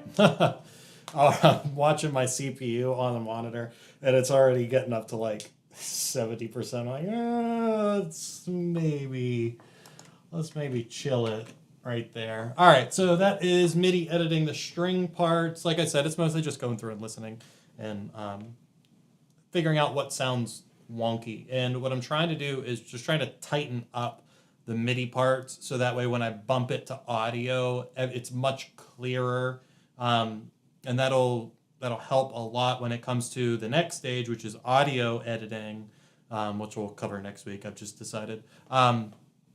So we will cover that next week. And then after audio editing, we'll get into actually like legit mixing the track. And all of that is so much helpful, like so much more helpful to have. And it's like, I think people underestimate the distinct differences between recording, editing, mixing, and mastering. Those are all very distinct categories, and they need to be their own like entity within your workflow. And yeah, you can mix as you perform. You can edit as you mix. Like, you can do that. Should you? No, probably not. It's probably in your best interest to make sure that every single one of those is its own distinct thing that you're working on. That way you can like legitimately focus on it and do it correctly. So, percussion. This should take all of 10 seconds. So far, so good. Loving it. Sounds beautiful.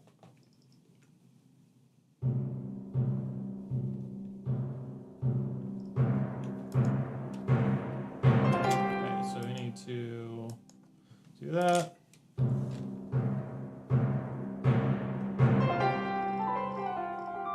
Good.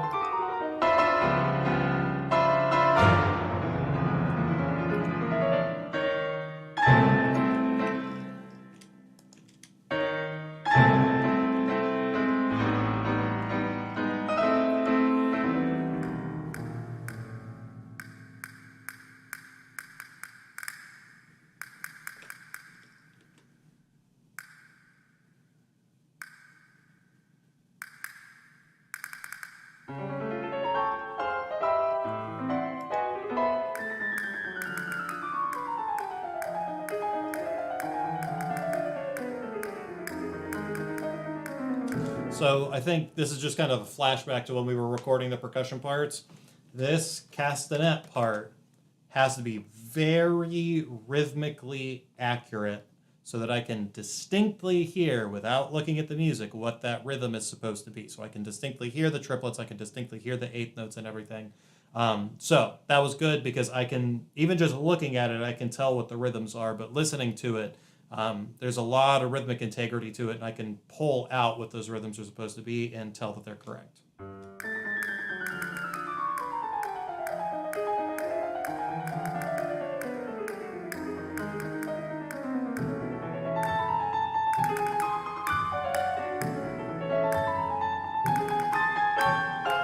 Good. Now I'm going to listen to the timpani part.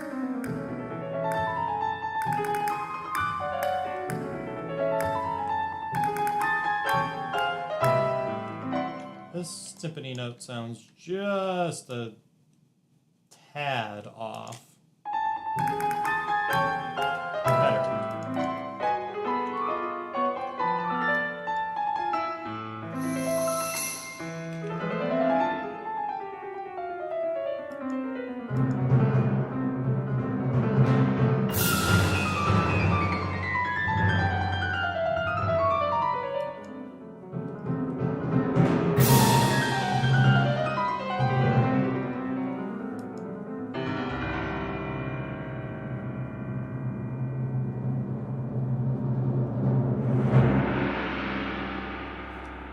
Do we want to keep the tam-tam part or not? Probably not. Let's leave it and I'll decide when I mix it later. It's not supposed to be there.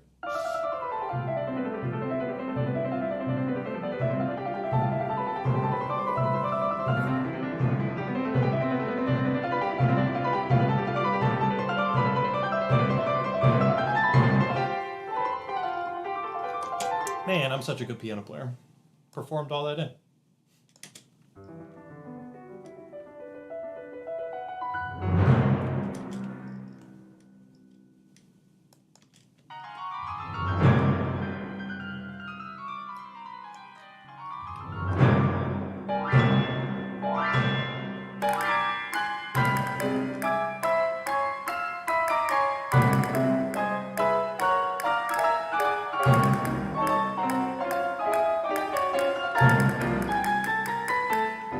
Listen to that part again.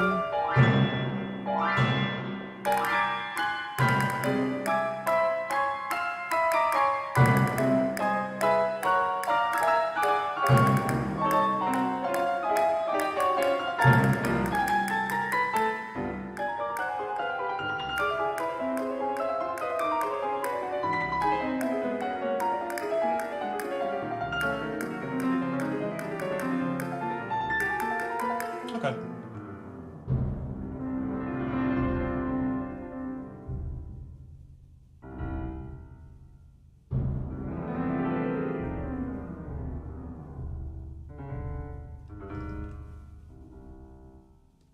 Cool. Don't do the ending. All right, there's percussion. Like I said, it took all of like 10 seconds. Just because there's not that many parts. And similarly, I'm assuming it'll probably be the same thing as brass, because brass just don't play as much, so there's less to actually listen to, less to actually edit. So yeah, that's pretty much it. And these are like, those are sampled stuff, not modeled. So those are all recordings. Sound a little soupy at times. We'll try to clean that up a little bit, but hey, it is what it is. So.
So far, these are all pretty good. Timing's not bad.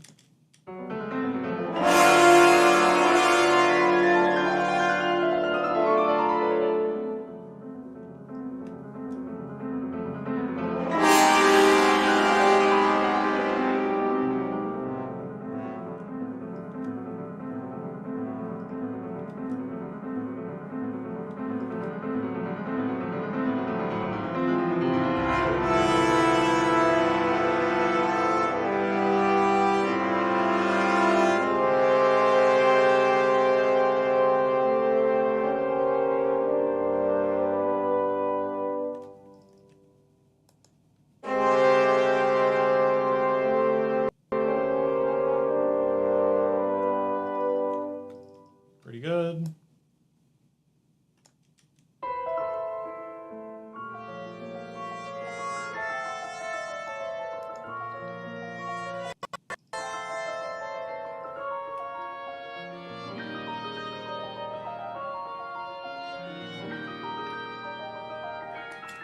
So those just need mixed. It's just a volume thing.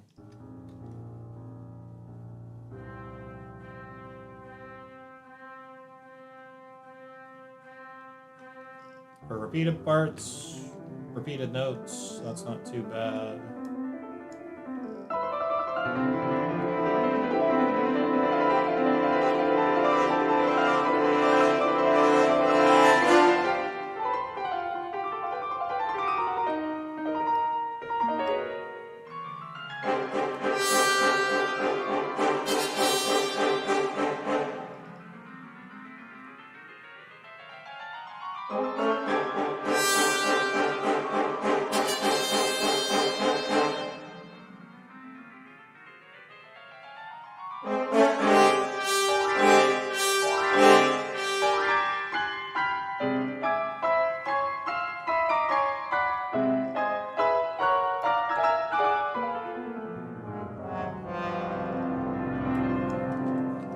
I think these could be have a little bit more bite to them.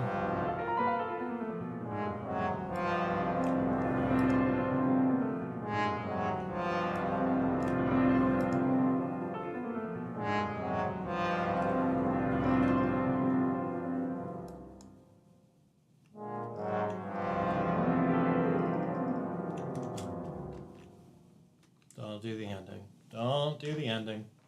Don't do the ending. Just move on. sitting here like staring at the ending like, I could try it. Maybe it won't. Maybe it won't die on me since I have the other ones muted. Nope. Not even gonna attempt it. Not gonna try it.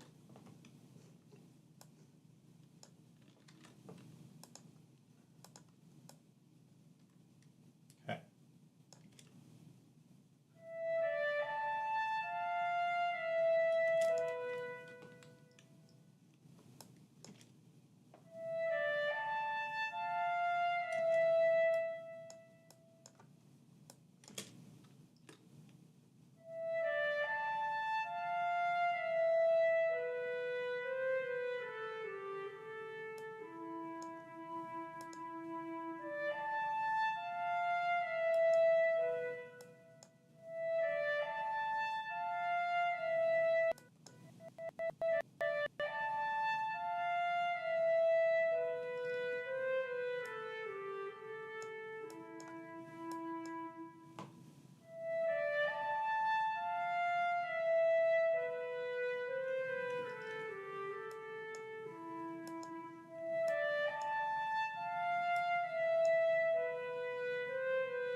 Okay.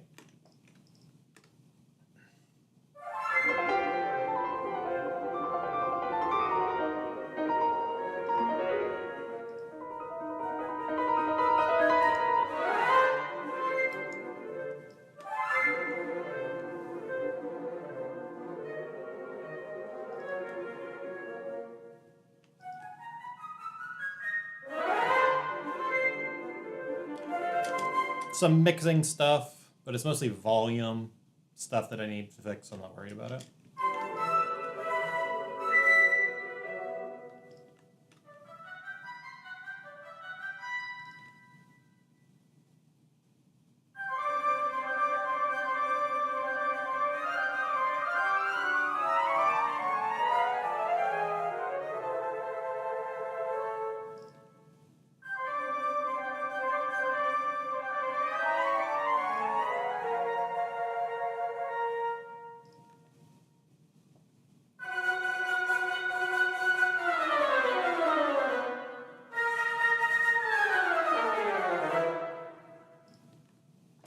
Cool.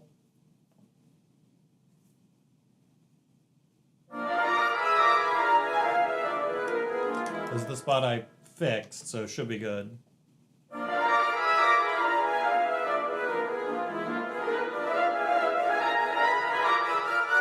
I'm still not happy about that first part.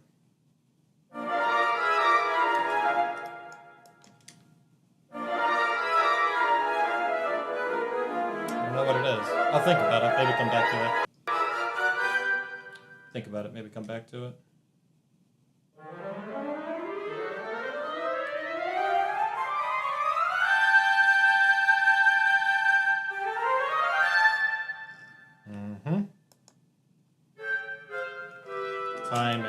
Timing.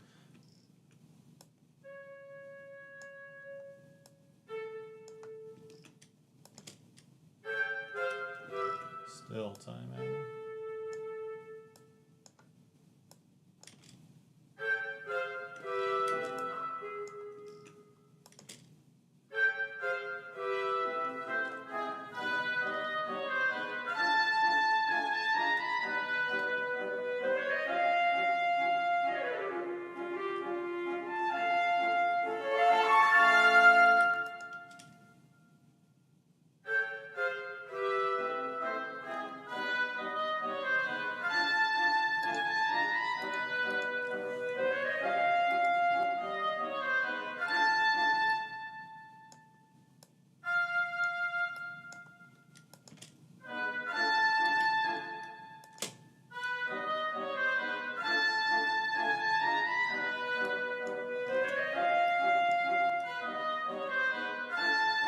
Sounds better.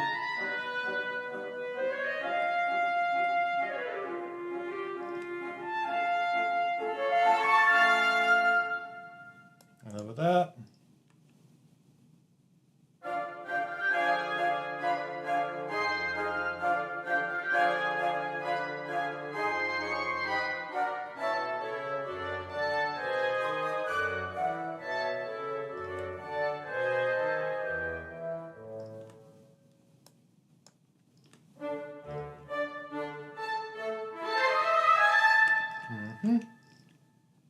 Nice hit. Good.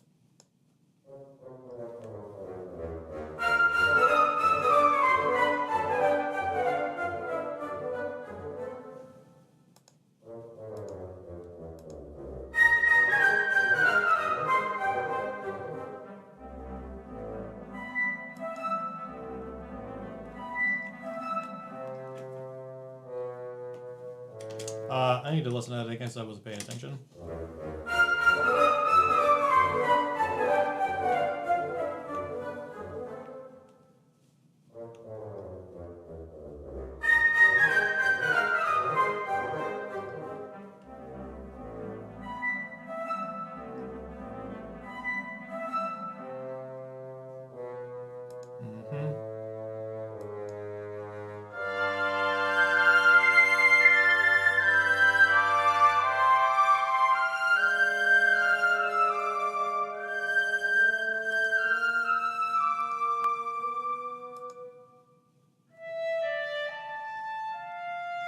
Interesting.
So, some goofiness here.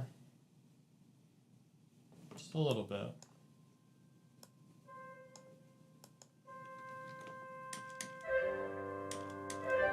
Okay, come on. So, let's try this. There's a little bit of stuff like not lining up. I'm gonna quantize it a little.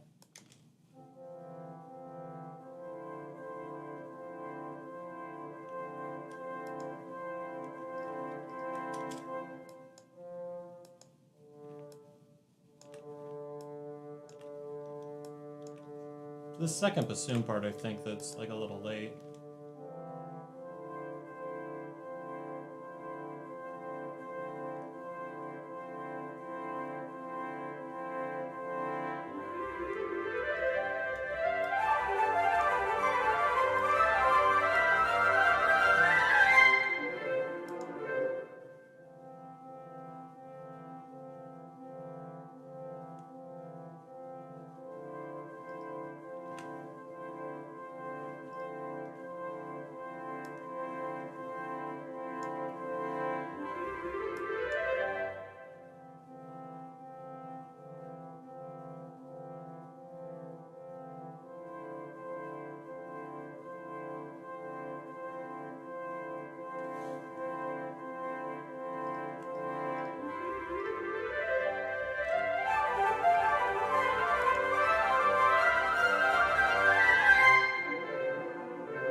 I'm going to listen to this little section again.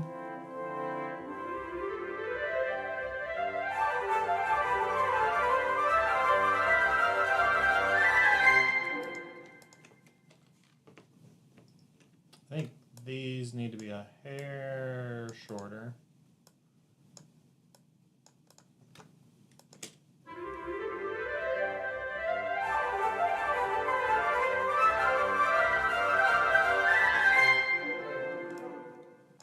And earlier.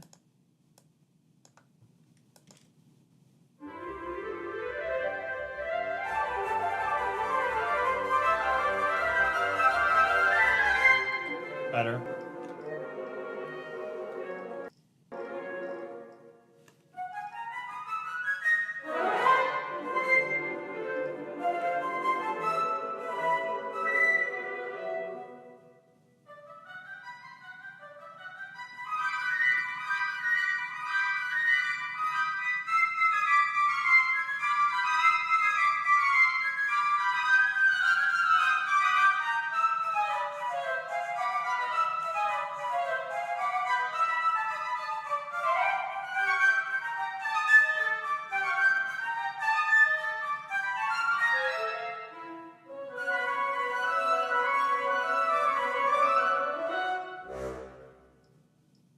Mm-hmm.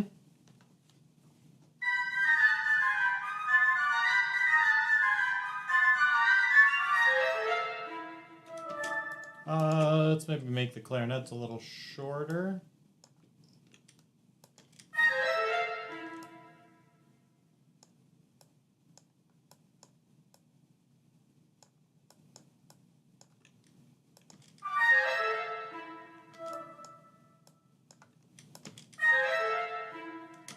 I think that's probably better.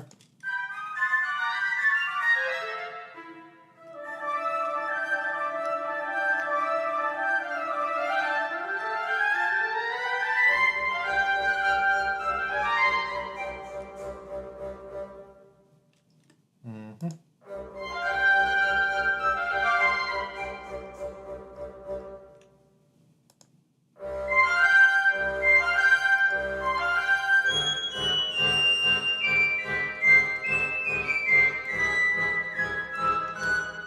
It sounds atrocious on piccolo. I'm curious if it sounds better on flute. Sounds much better on flute because you don't hear it.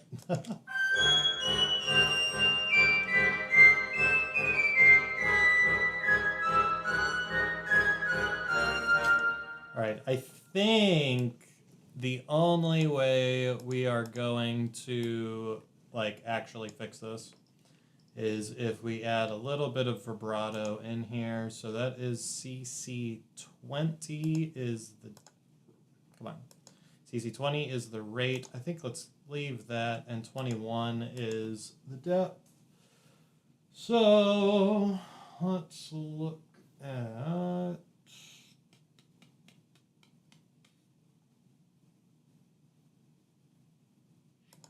fascinating. Let's add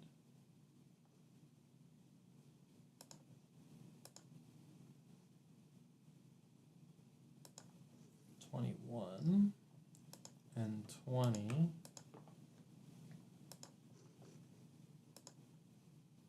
There we go. All right, 20, add 21. So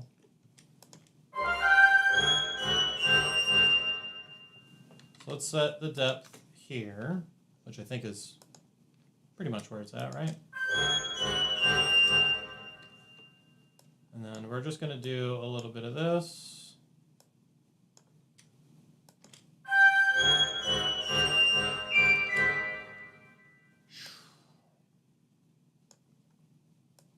This is one thing I really hate programming is vibrato.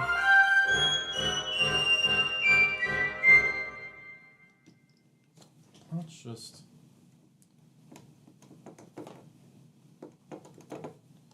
out of curiosity.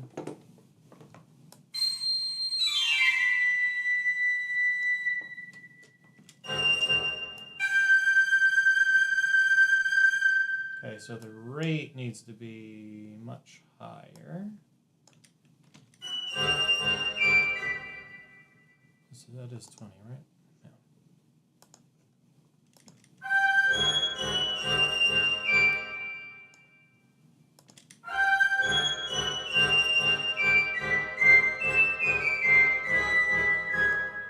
Okay.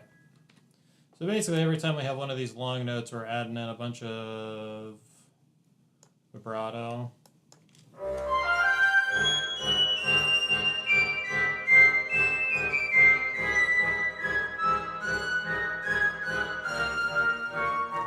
Did it help? No, not really.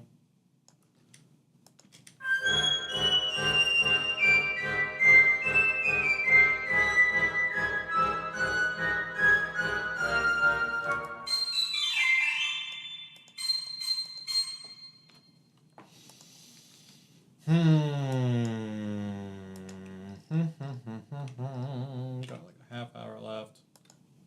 I'm going to... That I need to fix. So I'll come back to that here in a second.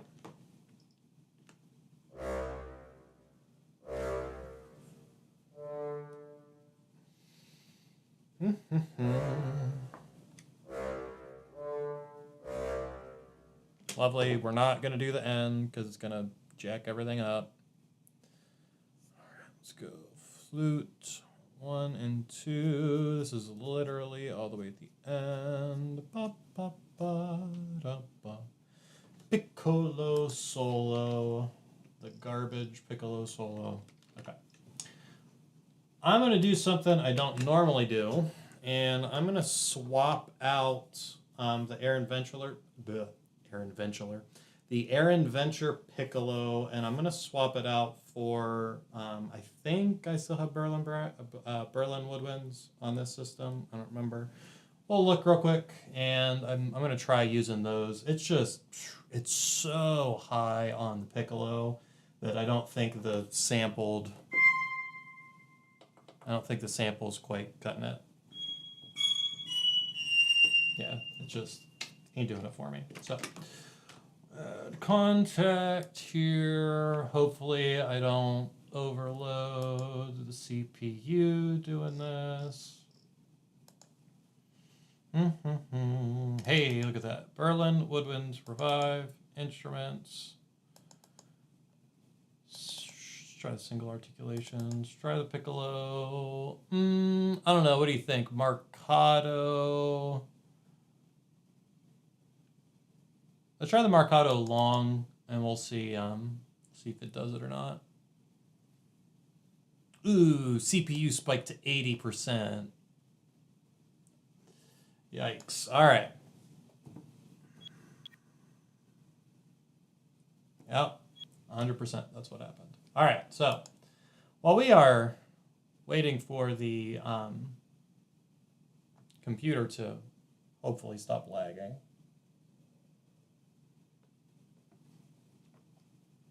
I think we got it.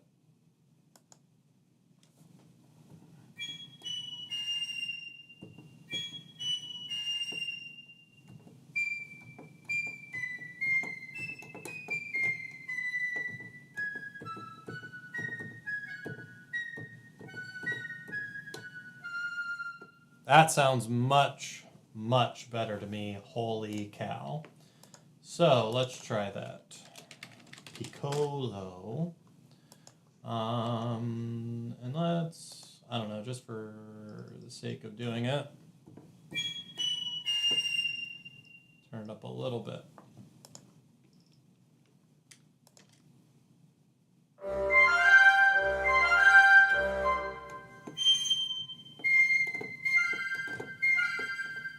I kind of like this a little bit better.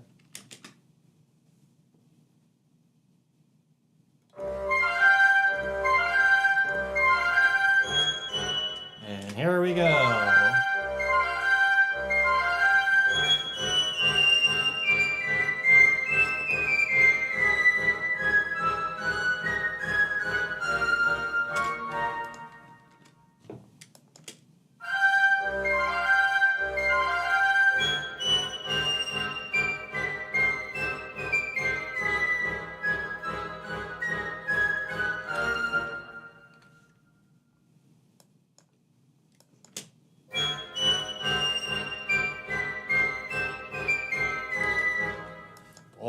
really rush eighth notes, don't I?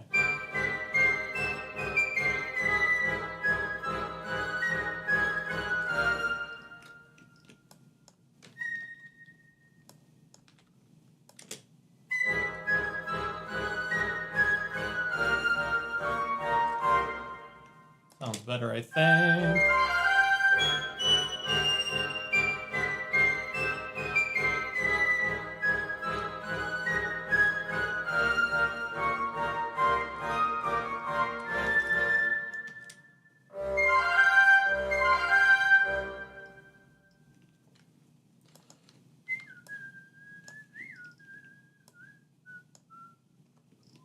How much I rushed that, holy cow.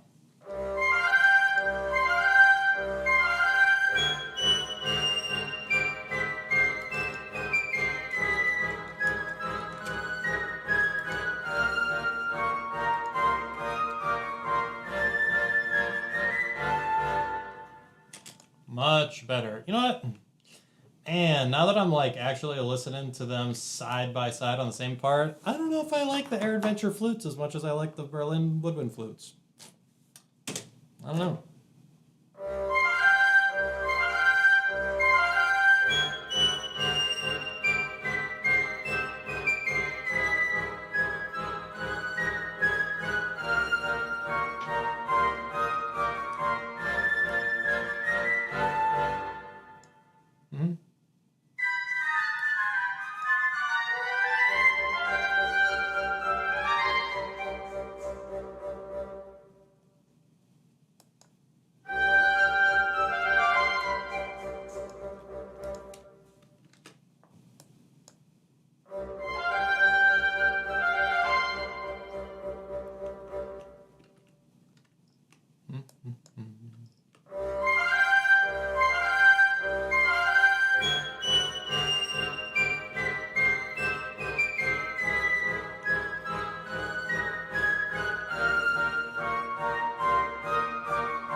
Let's make these a little shorter.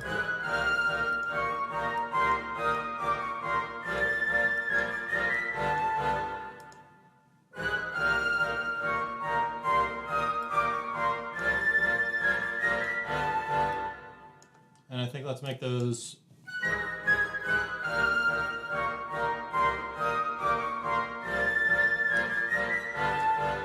and let's make those repeated jump those shorter too.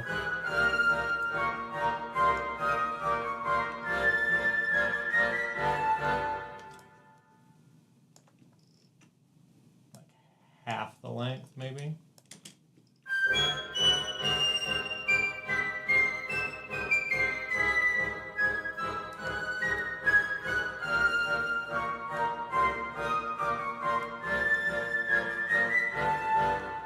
Sounds better, I think, right?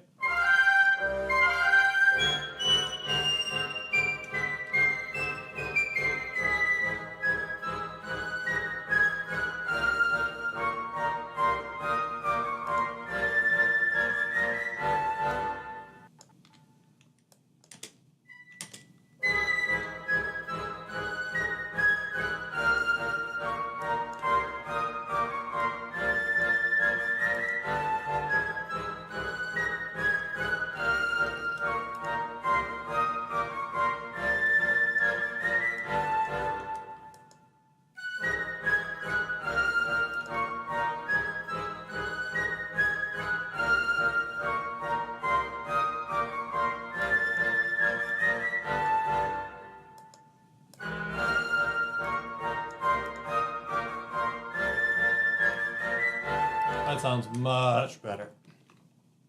Much better. Holy cow. All right.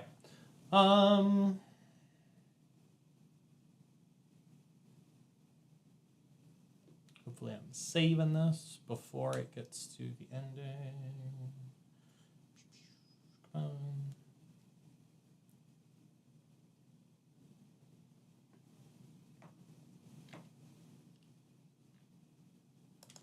Cool. All right. Yeah. I'm curious if there are other piccolo like specific spots that I need to fix.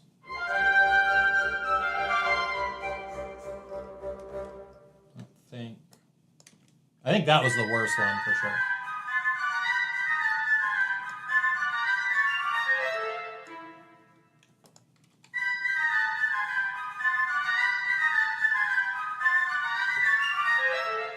I'm just kind of doubling it up.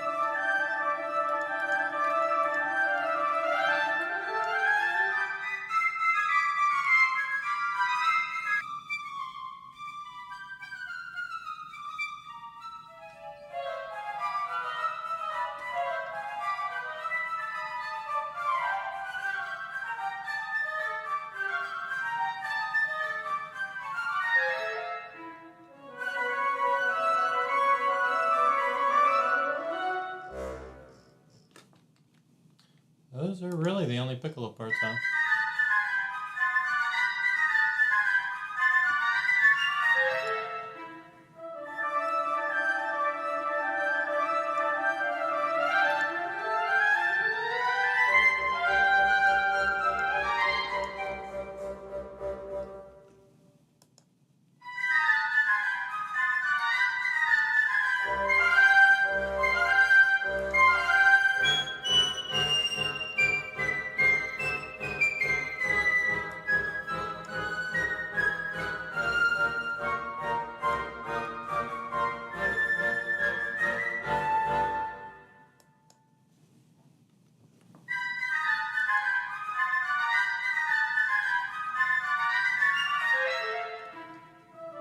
Oh.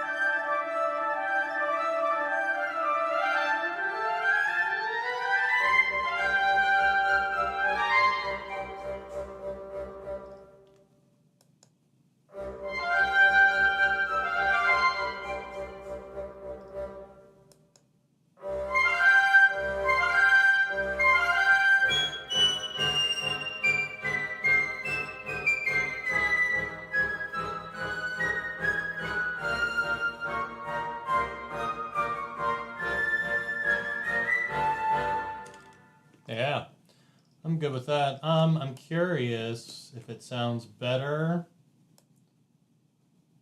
with the piccolo doubled.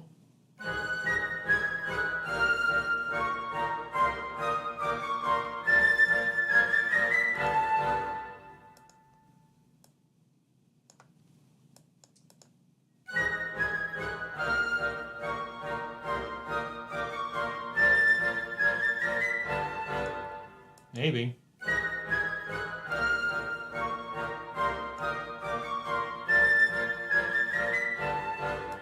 Cool. So this is something interesting to point out. I don't think I talked about it here. I think I talked about it in a different video. I don't remember. But when the difference between layering and doubling. So layering would be when you take two sounds, like two piccolos, for instance, or a flute and a piccolo. Layering would be you copy it and they are exact replicas of one another, and you just like use volume to balance between the two. They should sound identical in all but tone, and what you're trying to balance between is the tone. That's layering. Doubling is when you basically record each one itself. It's the same part, but you record it 2 times so that it's not perfectly identical, and that way it sounds like it's 2 instruments playing. One common conversation that people have about mock-ups is with string instruments. When you're layering, let's say I'm layering a 12-person section with an 8-person section. The conversation is, do I now have 20 people playing? I say no, because if you layer them and they are exact replicas of each other, you're just blending the tone back and forth. It doesn't sound like 20 players. However, if you were to record those separately and have them playing the same part, but just recorded separately, so like the entrances are just a little bit off or the modulation's a little bit different, then yes, it does sound like 20 different people playing.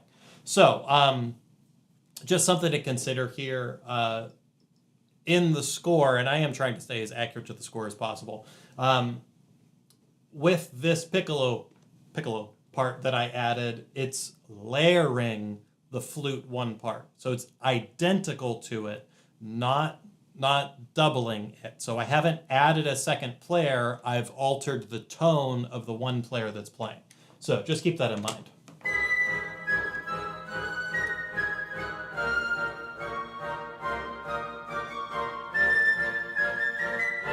Good. All right. Sweet. Let's, I know I shouldn't do this, but let's listen to the whole thing. Maybe...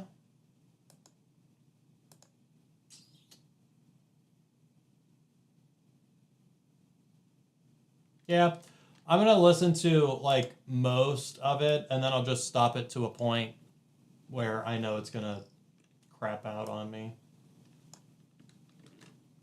All right, so we'll save it. This will pretty much be the end of today. Next week, we will go into audio editing, and I'll show you... actually, we have a little bit of time. I don't know if it'll be a good idea with the... I don't know if it'll be a good idea with the CPU bugging out like it is right now, but I'm going to go ahead right now, I guess, and show you how I bump out the MIDI to audio. And if it craps out, we'll call it a day and we'll pick up next week. But I don't know that it will. So what I do is I do renders in place. So you go up to audio, right? Render. I have a shortcut. It's been a while since I've looked in here. No, it's in edit, not in audio. Edit. Render in place and Control R. I don't remember if that's the default or if I set that up. And check that out. But go into your render settings. Make sure you have a nice tail. So we want a tail size, I don't know, let's say, what's my reverb? Probably like 4 seconds. I don't know. Let's say a reverb of, you know what? No, make it 8 seconds. That way we have a ton.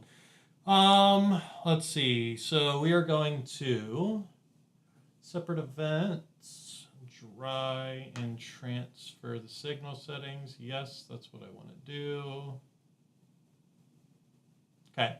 So basically what this is going to do, every single little event that I have where there are notes, render in place is going to make, record those individually as an audio sample and then make it on its own new track. So the processing here is going to process it dry. So if I were to take off all the insert effects and sends and everything, that's what it's recording. You can also have it render where it includes the effects like baked into the audio sample. You can render the file including the group, like the group sends and all that stuff. So you can do all that stuff. Tail mode, do you want it in bars of beats or do you want it in seconds? I'm doing it in seconds. Set the tail size, what do you want it to record at, and all that stuff. So that's pretty much it. Great. All right, so we're going to do the timpani. I'm going to do this in like bite-sized chunks. So that way it doesn't, hopefully doesn't kill my computer. Fingers crossed. We're over here rendering, by the way. Yeah. Over here rendering.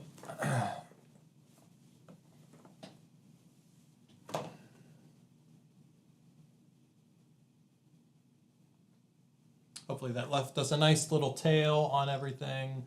I think it did. Yep, good. Whew, processor's running a little hot. So now what I'm going to do is freeze the track. And I'm going to unload the instrument. Okay, so the events are muted, so this should just kill the track, basically. It's freezing the instrument.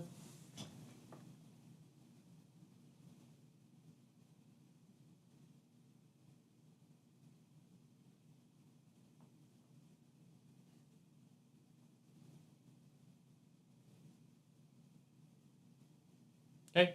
Now the instrument is unloaded, which freed up, a whole 0.2 gigabytes of data, which is great. Then once the track is frozen, I hide it.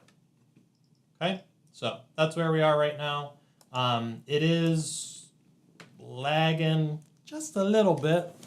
CPU's running at 35% right now, so it is lagging just a hair. So I'm going to save this so the whole thing doesn't crash. But that's the process. Okay. Now I have this set up as a shortcut on my iPad here. So I could do Control R and it'll render it in place. That way. Boop. Then we'll grab this and freeze the track. Unload the instrument when it's frozen, and that's the important part. Unload the instrument when it's frozen. If you've never used freeze instrument before in Cubase, basically what it does is it mimics render in place. So it makes an audio sample, but it's not an audio sample that you can actually edit. It's like a ghost audio thing, and it keeps the MIDI track or MIDI event there, and it plays the audio event, but it looks like MIDI. So that's essentially what it's doing under the hood there. I don't know. So, and then we hide it. And that's it. That's the whole process. So we'll grab the Grand Casa, bass drum, render it in place. We are rendering. Fantastic. We've unloaded it. I'm also, I'm going to pull the sends off of it. Then freeze the instrument. Frozen. Great. Then hide it.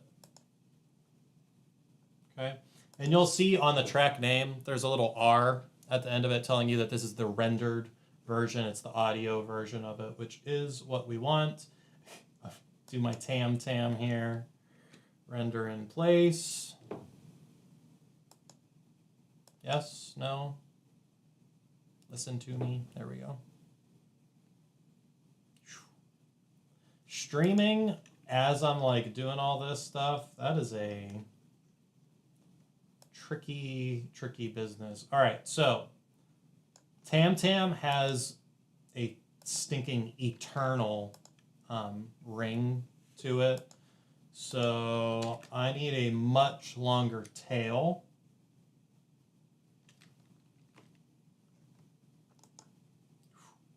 It's lagging to the point where it's actually missing some of my key commands. It's not catching all of them, which is nuts. That never happens. So let's grab the render settings.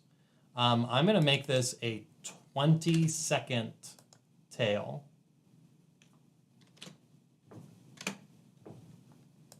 20-second tail. And did I catch it long enough? Yep. Sweet. All right, so now I'll go back to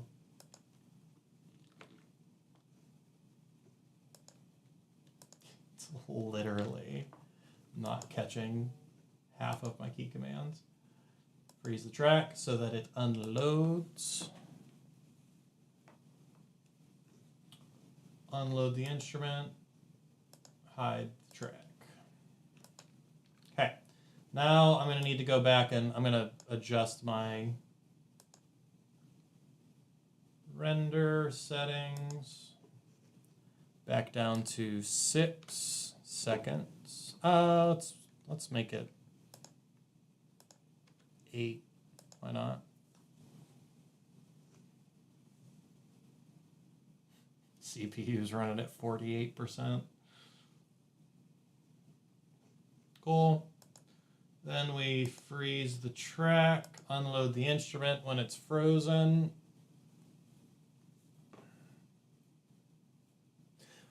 So really, unloading the instrument, obviously it is super important to do. With percussion, though, they're such tiny sampled instruments. I mean, you're looking at half a second of a recording for one note for some of these instruments. So it's not really giving you that much to unload the instrument. I'm mostly just doing it so you can kind of see the process that I use here. But where it is going to pay dividends is in the string parts.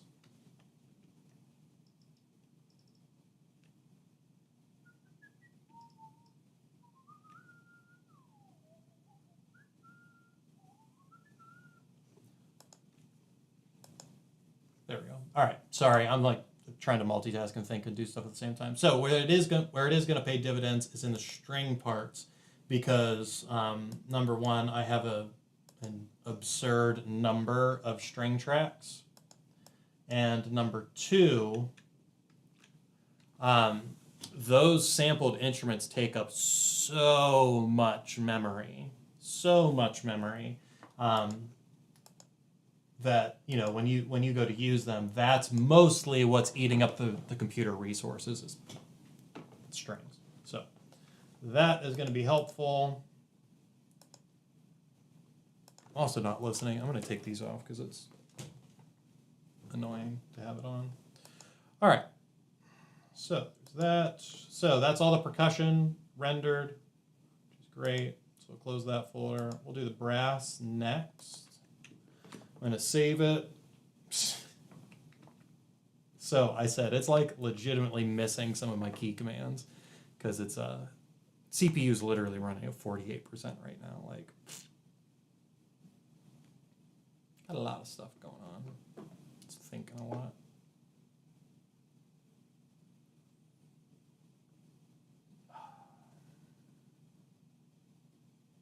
Lots of stuff under the hood. All right, so we're about at 3 hours now, which was about my goal. So we could be done. I'm gonna render these out, I think, right now because I'm gonna have to do it anyway. So I'll show you how to do that and continue working on this. So just gonna keep rendering stuff and ad lib talking, so you get to listen to me. But this is literally what I'm doing the rest of the time. So there's nothing new. No new information here. I'm literally just rendering stuff out, hoping my computer doesn't die. Something interesting I'll show you here in a second. Okay. So here's the interesting thing. We have 5 MIDI events that got turned into one audio event. That's because the tail of the MIDI event overlaps with the next one. So when you render in place, it just makes it one little audio file there. So just something to be aware of there. So we'll freeze the track, unload the instrument. So far, I've unloaded, what is it, a gig-ish of memory. Not bad. Like I said, about 25 gigs of what's being used in RAM right now is the strings. So that's all.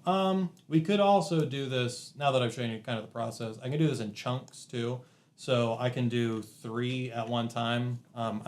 I was doing it in tiny bits, so that hopefully it didn't kill the CPU. Yeah, now we're running at like 54%, 59%, little spike there, 44. Anyway, yeah, I was doing it in smaller chunks so that it didn't overload the CPU.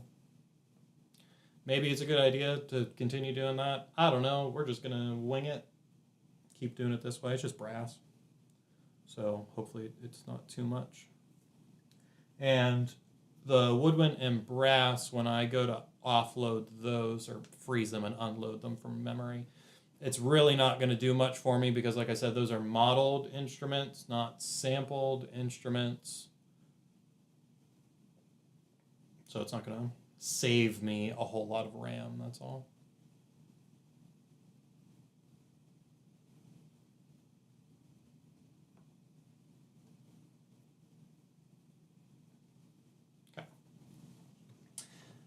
All right, there are those ones. Now I'm going to go through and freeze each of these.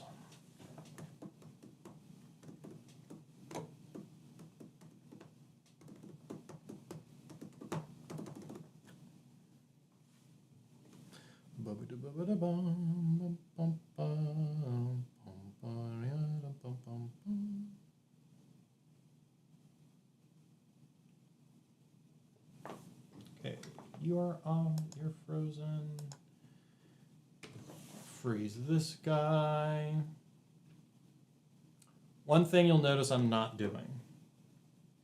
I'm not just deleting the MIDI. I'm muting the events. Okay. After they're rendered, they're muted, and I'm freezing the instrument to unload it from the RAM. I am not simply deleting the track, and here's why. Because I have, on several occasions, gone through and let's say I played a wrong note and didn't catch it until I was actually mixing. Now, there are ways to fix that, but I feel like it's much safer for me to hang on to the MIDI in kind of this frozen, unused, unloaded state. It's much safer for me to do that than it is for me to completely just delete the MIDI and have to go back and reload stuff and think about, try to figure out and match, how do I have the instrument mixed in the GUI, and it's just much safer for me to have the MIDI that I can reference and go back to and just move one note. It's much easier for me to do that, much safer for me to do that. So you'll see they're muted. Let me go through here and we freeze. I also have a 0-second tail when I'm freezing the track because I'm not using the frozen audio for anything. Nothing. It's literally just going to sit there and never, hopefully, have to be used. Because hopefully I played everything correctly and don't need to go back and fix stuff. So that's literally just sitting there.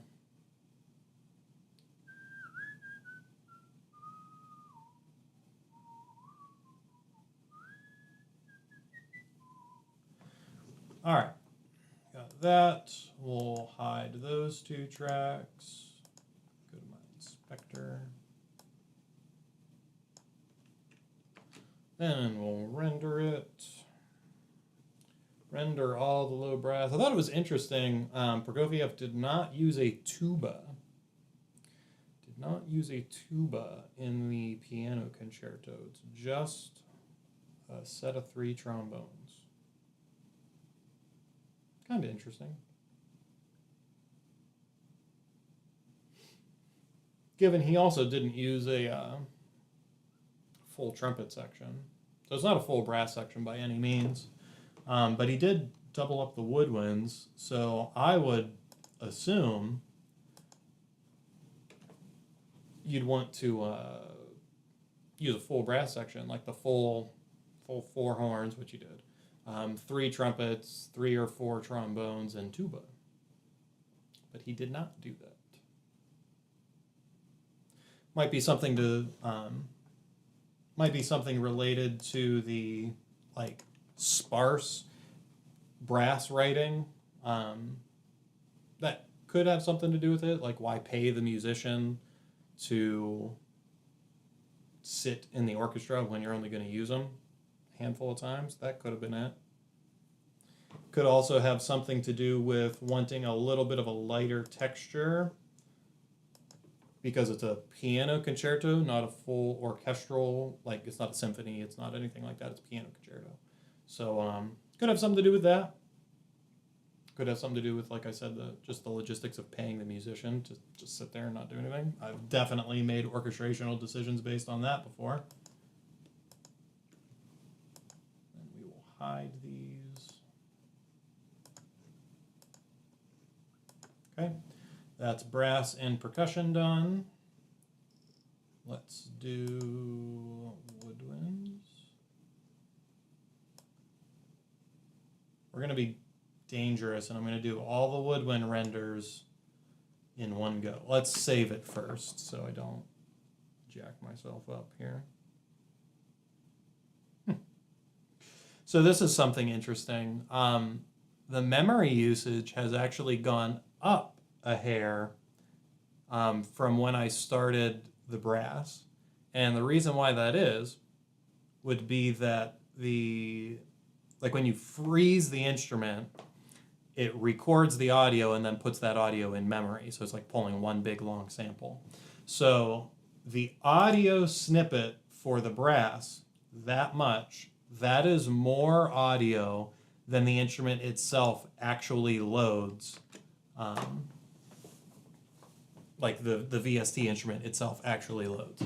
So when I unloaded it from, like when I froze the instrument, it unloaded the VST instrument from memory, but left the frozen audio. The frozen audio is actually more than the VST audio, which seems a little crazy.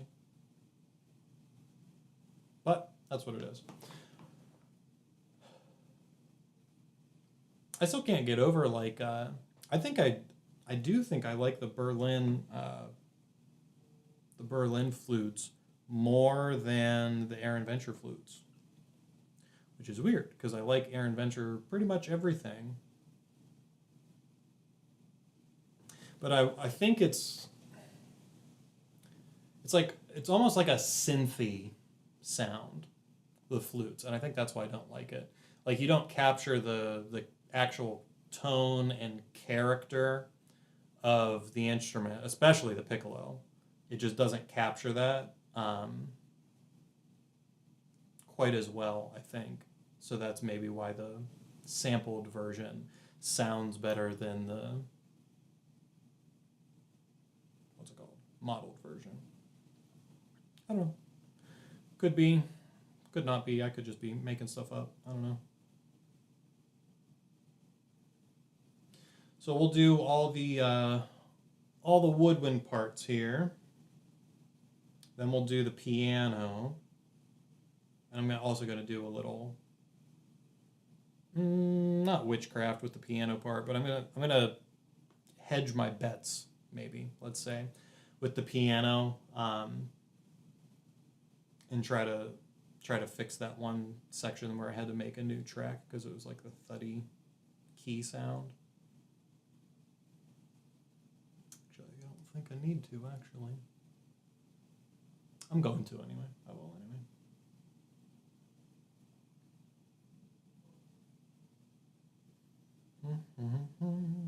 We are 32% of the way done with the woodwinds.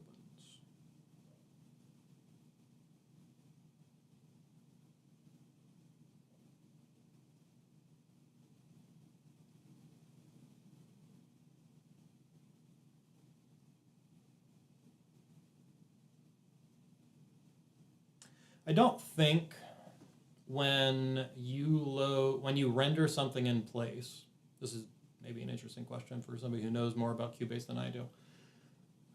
When you render in place, I don't think it loads that audio into memory. I would assume it burns it to the disk and then just reads it directly from the disk, like the hard drive. I don't know. I have no idea.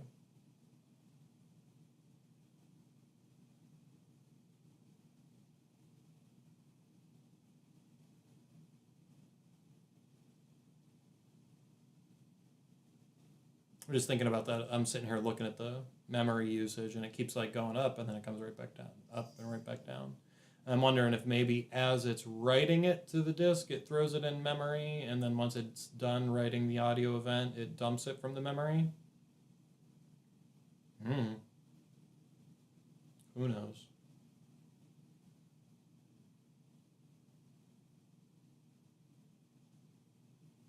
.63% of the way done with the woodwinds.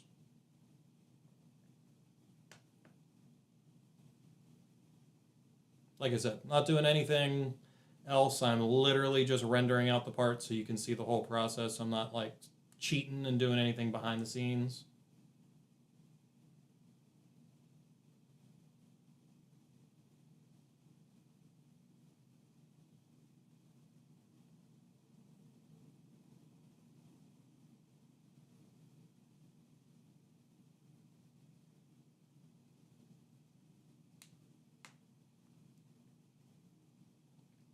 %75. So next week is audio editing, which will be the final, I guess, level of polishing and editing before we actually mix it. And then mixing, I'm going to show you the effects chain that I like to use for, especially for the Berlin brass, to get it to actually sound like it sits in a room. One of my colleagues turned me on to a free plugin, so free plugin alert, that we'll talk about and how that kind of helps fix a lot of the Berlin brass issue, particularly the trumpets.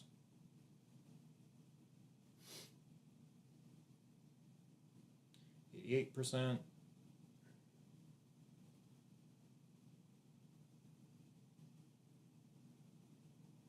Just bassoon 2 left.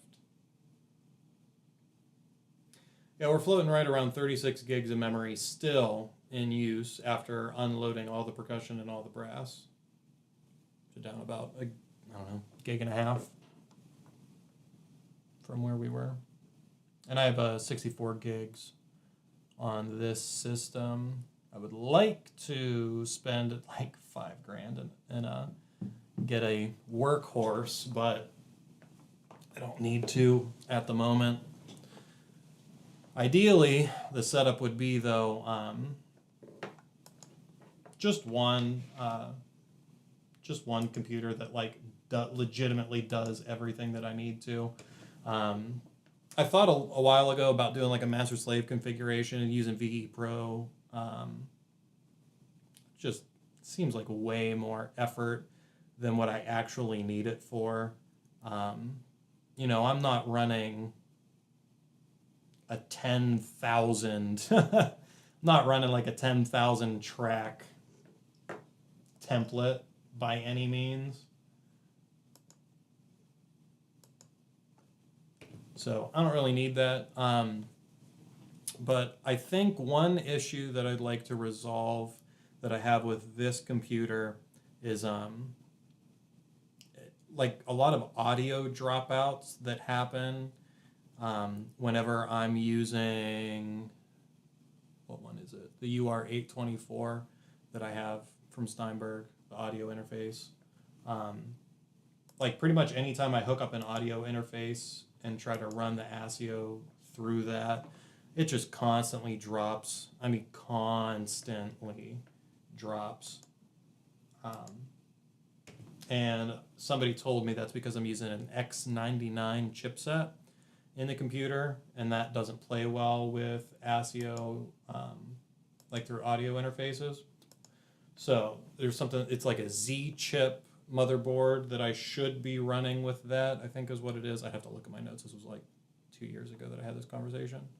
But there's like a G chipset that I should be using. And there's a specific motherboard that is like a creative, it's like maybe an Asus, I don't know how you say it, Asus Creative Pro motherboard. I don't remember what the exact designation is. I'm going to make it up and say it's like Z390 or something, Z1390.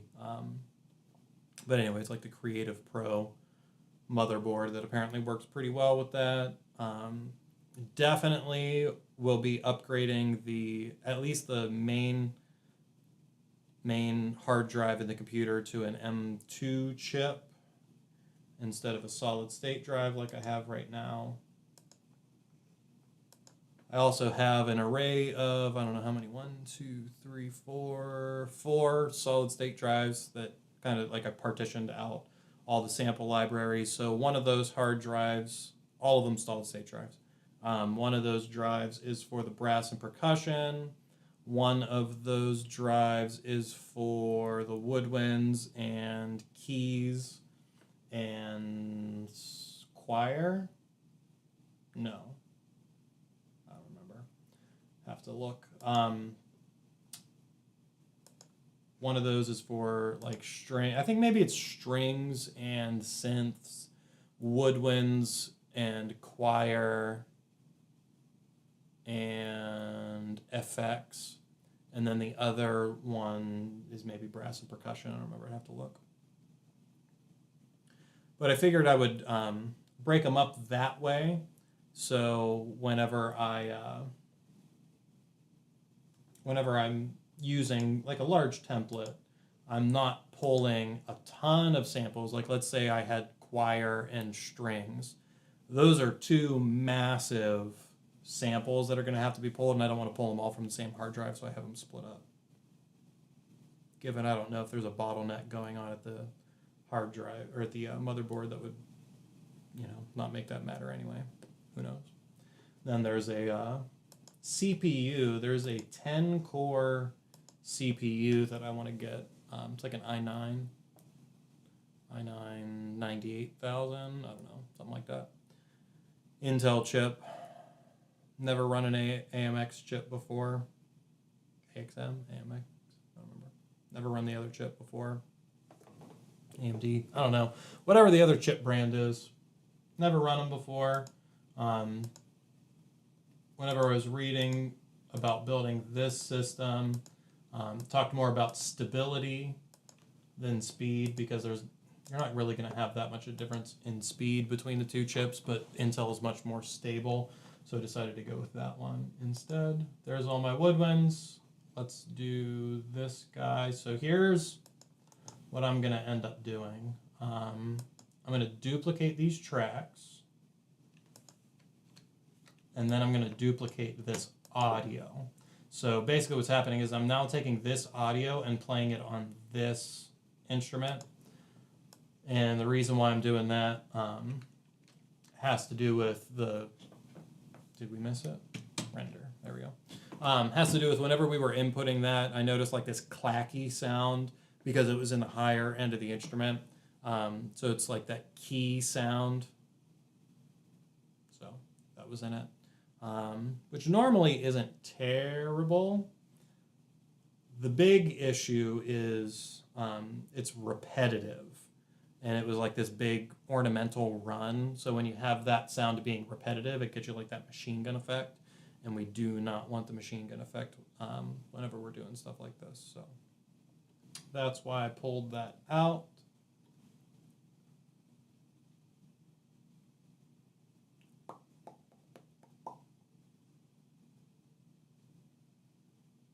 Just doing the piano now.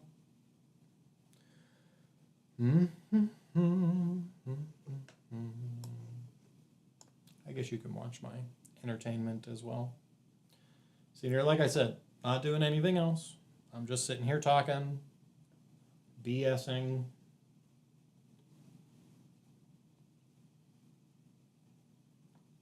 I just didn't want to do anything like behind the scenes, not being streamed, because the whole point of this series is if somebody wants to watch every mouse click of a mock-up from start to finish, you'd be able to do it right here. Watch the whole series and you'll see it. So that's why we're not doing anything behind the scenes. It's all live.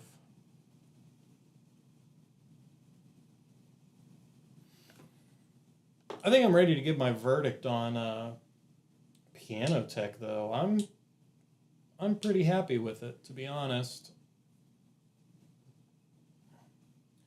Pretty happy with it. I am glad that I only got the stage version and not the, I don't know, what's the next level up? Standard version. Just because, what's the point?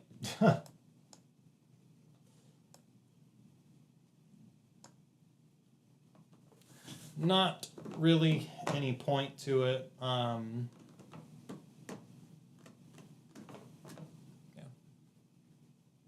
I think of the standard version, you can like really fine tune your microphone positions, which would be fun. But I don't think I need it for this.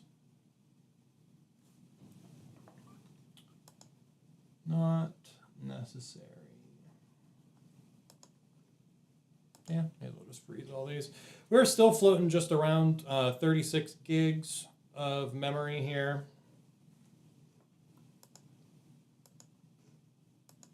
And again, Aaron Venture woodwind stuff would be why, because the actual samples themselves don't take up that much. So when you render them out to audio, the audio samples add up to more than that.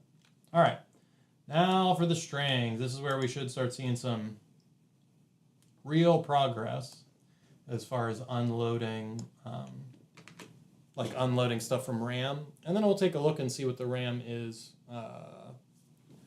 after everything's frozen and unloaded. I'm guessing it's probably going to be somewhere about 25 gigs, which should be not bad. 25 gigs out of 64, not too shabby. All right, violin 1, ready, set, go.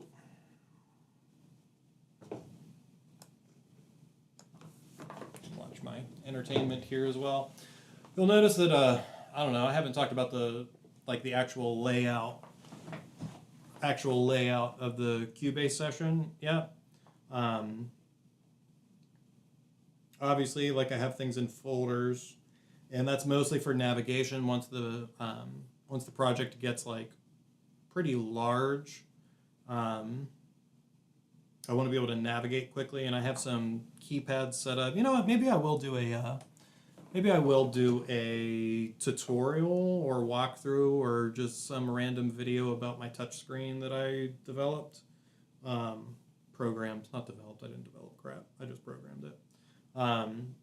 But anyway, yeah, so I have the folders kind of set up there so I can see the strings, brass, woodwinds, percussion, keys, synth, sound effects, choirs, and sound design, all separately, as well as group tracks, as well as effect tracks, all that kind of stuff. That's all set up separately so that I can view those quickly, and that's based on the color. Did I use a logical editor preset for that? I think I did. But basically, how it works is all the strings are colored with a custom color, and the name of the custom color starts with strings. So it'll be like strings 1 is that light blue, strings 2 is a little bit darker, and I think I have 6 of them.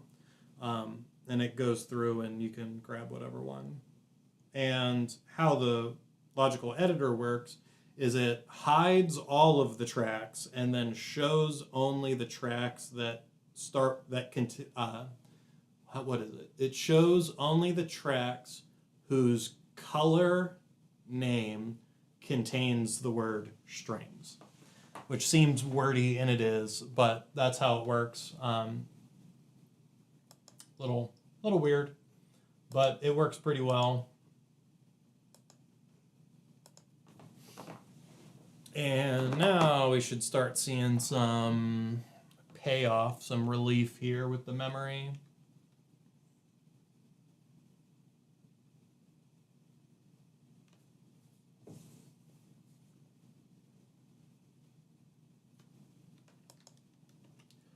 I don't think I have a shortcut to freeze instruments. That'd be cool. I don't think I do. Maybe I'll program that.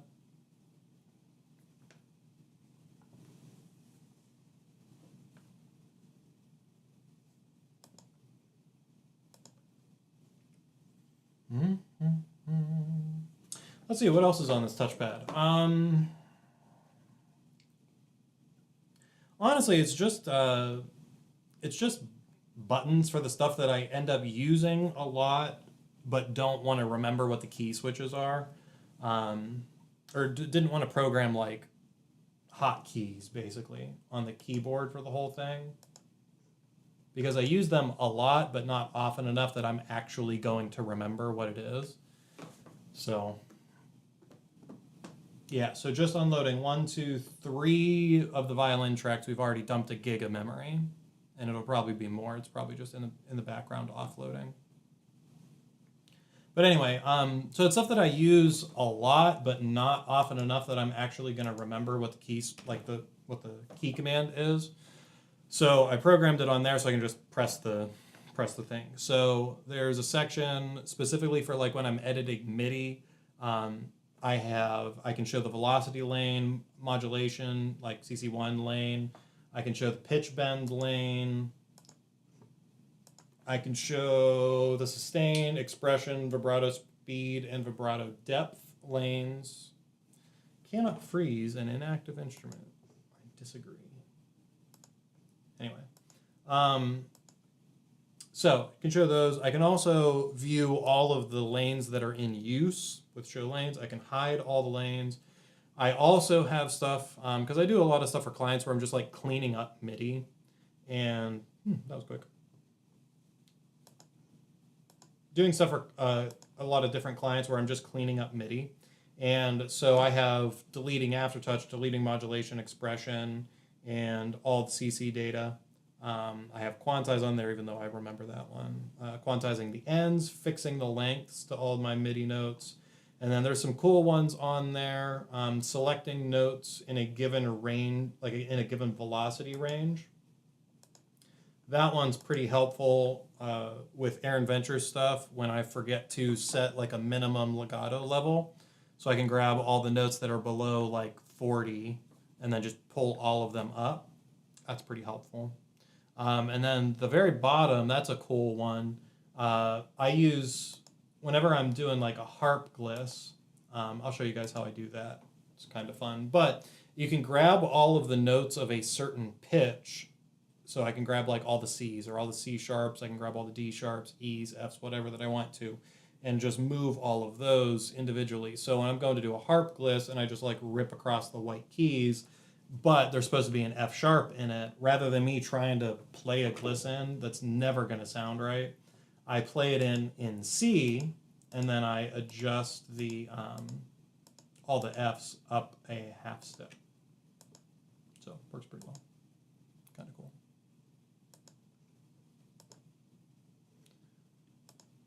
Yep, still dumping memory in the background.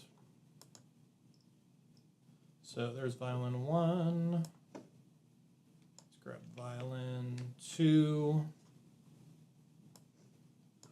What else is here on this keyboard, on this touchpad? So that's like the MIDI editing stuff. I have some audio editing stuff where I can zoom the waveform in and out. That one's pretty helpful. I can toggle the grid. I can toggle snap to 0. I can convert audio to MIDI. That's a good one when I'm working on like transcription projects. That one's nice and quick. Or the other way to the other time that's really nice is when I'm doing like, let's say I get sent a multi-track recording of a drum set, and the drum set is just atrocious.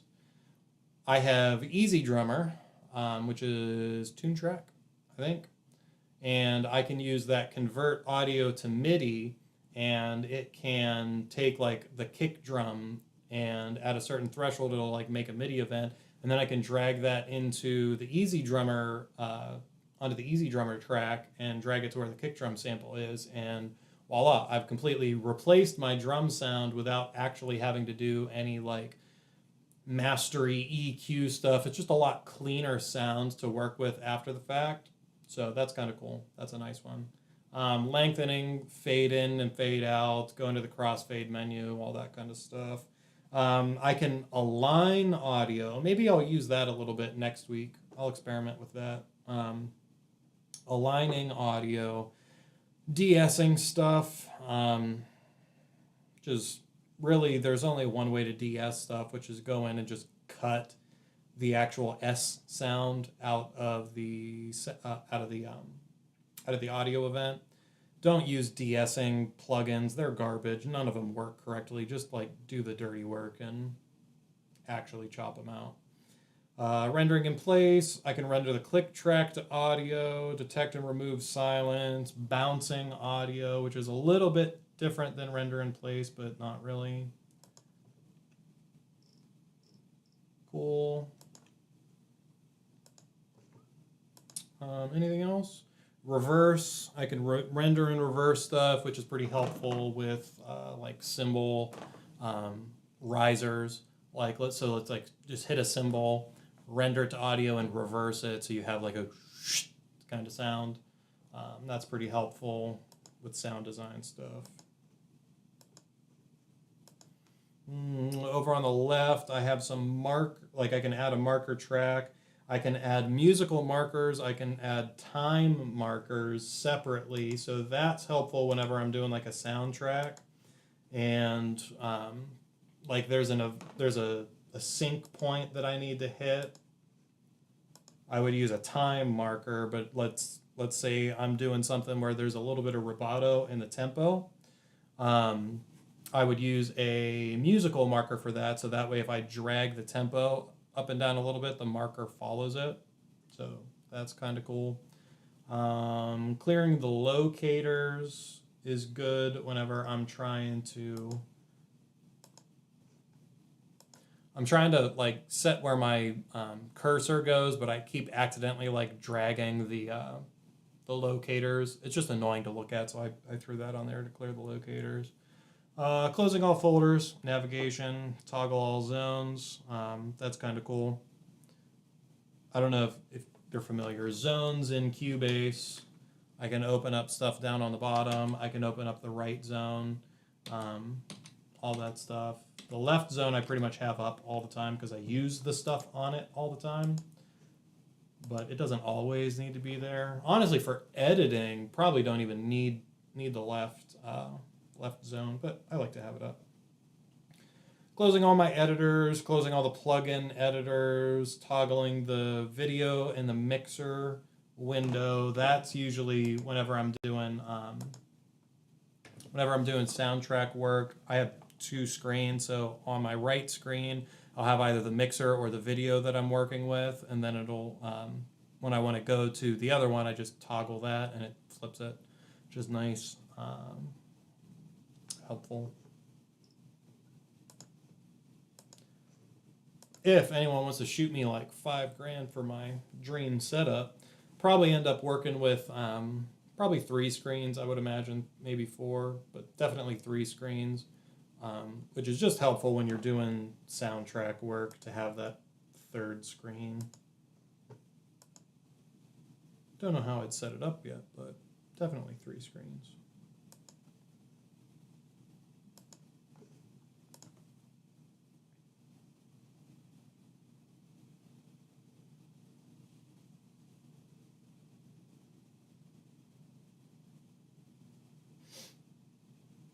I think we're going to be right about on time at 4 hours today.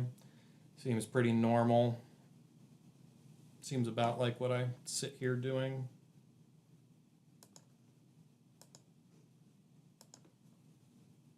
And this seems pretty par for the course too. I mean, this is a 9-minute full orchestral mock-up. And this is what, week 7, about 4 hours a piece, 28, shave off 2 for the woodwinds, 26, shave off 2 for the brass, 24. Yeah, I'd say that's about where we're at. I'd say it usually takes total about 36 to 45 hours, depending on the complexity of the mock-up. Takes about that long to do a 10-minute mock-up. Full week. Okay.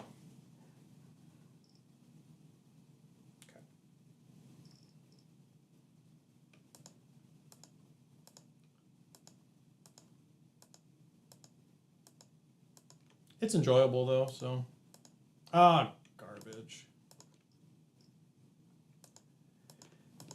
It is enjoyable to perform in all the stuff and hear the actual mock-up at the end of it. It's a good time.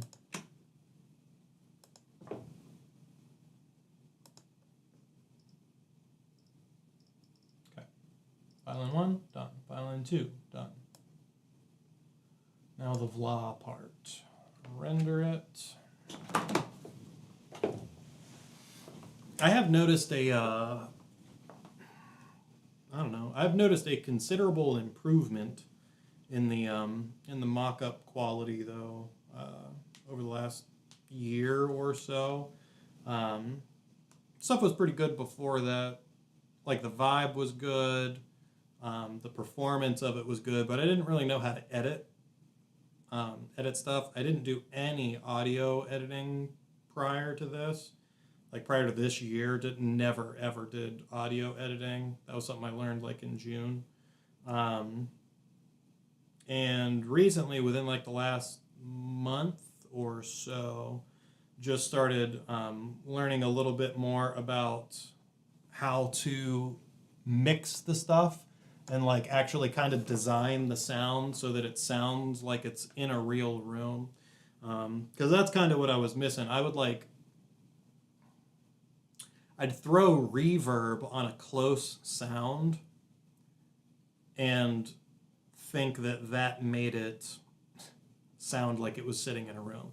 And like that's not how anything like actually works. So that's kind of the mistake that I think I was making for a really long time, is I wasn't taking the actual source of the sound and making it sound like it was in the room and then adding reverb to kind of like sell the effect. I was using reverb as the room, and that's not how it works. Not how it works, especially with brass instruments.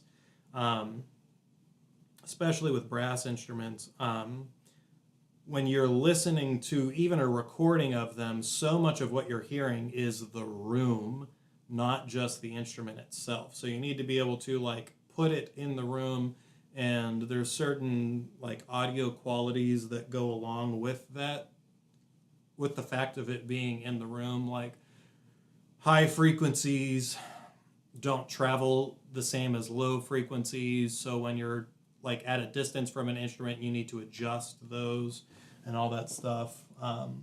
So that's one thing that I was never good at doing because I didn't realize that was like a thing. So that's something new. And that, I think, is one reason why sampled instruments, like,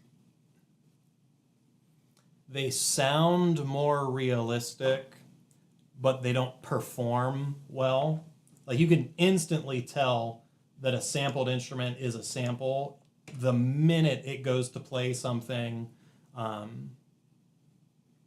minute it goes to play something like virtuosic, you can instantly tell that's a sample because it doesn't react well. And then on the flip side of that, modeled instruments are like, they perform really well and you can get the right vibe and you can get like the right character and stuff, but the sound of it doesn't sound right because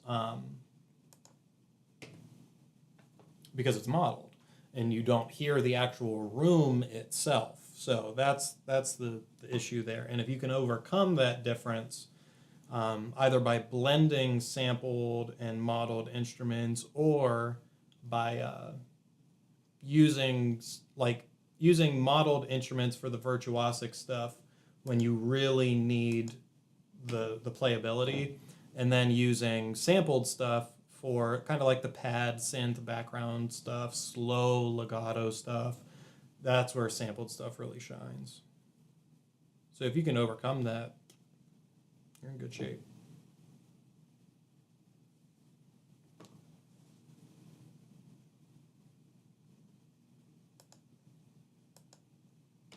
Like I said, once again, not doing anything else the whole rest of the thing. We might listen to it and see if it crashes my computer. I don't know. Not doing anything else, or just sitting here talking, vamping.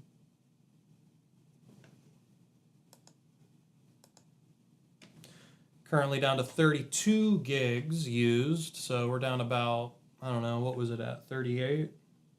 We're down 6 gigs. And it's still offloading stuff in the background.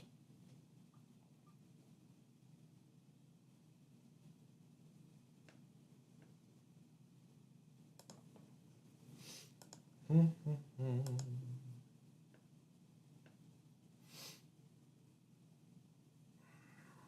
still thinking about that Berlin Woodwinds just the difference in the sound was pretty stark.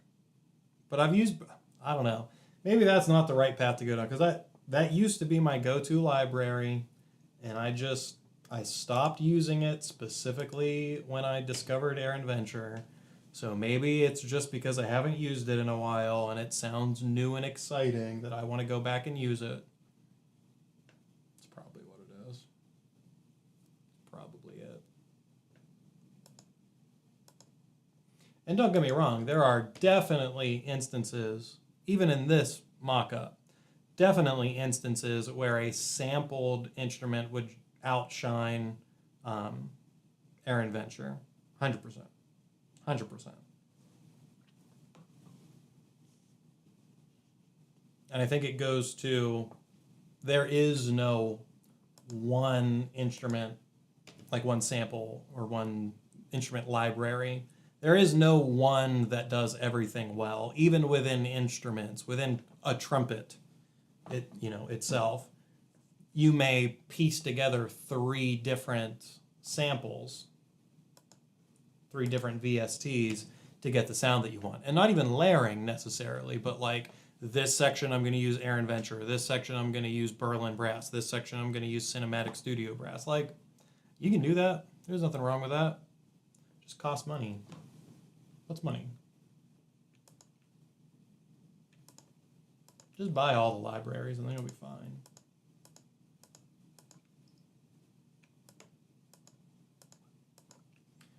I don't know. I think the trick is, though, finding a library that does most things really well.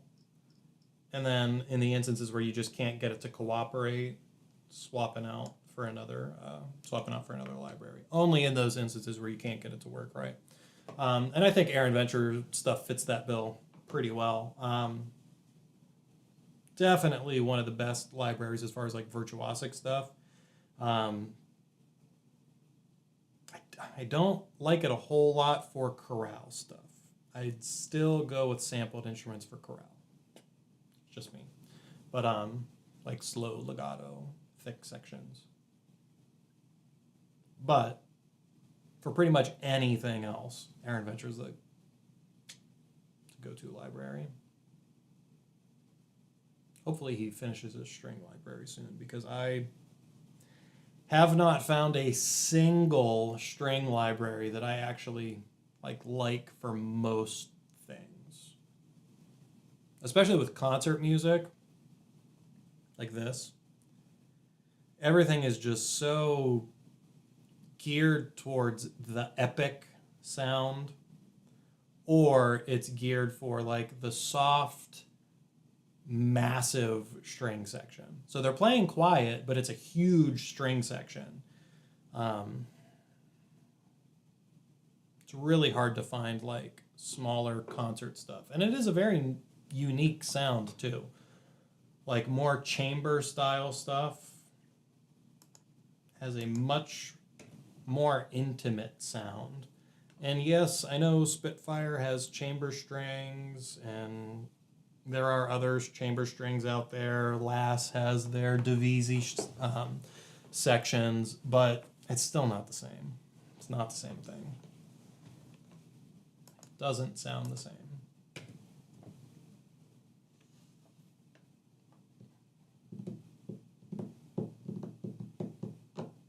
Just a different, I don't know, style of playing maybe?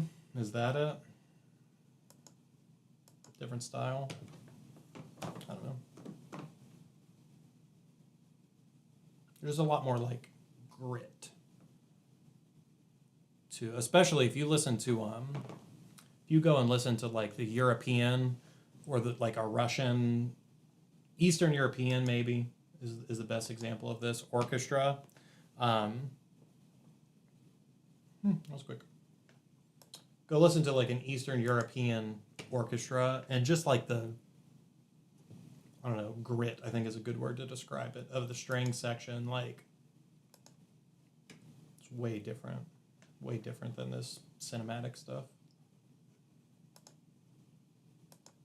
And I think a large portion of that is because like American orchestras kind of set the cinematic sound.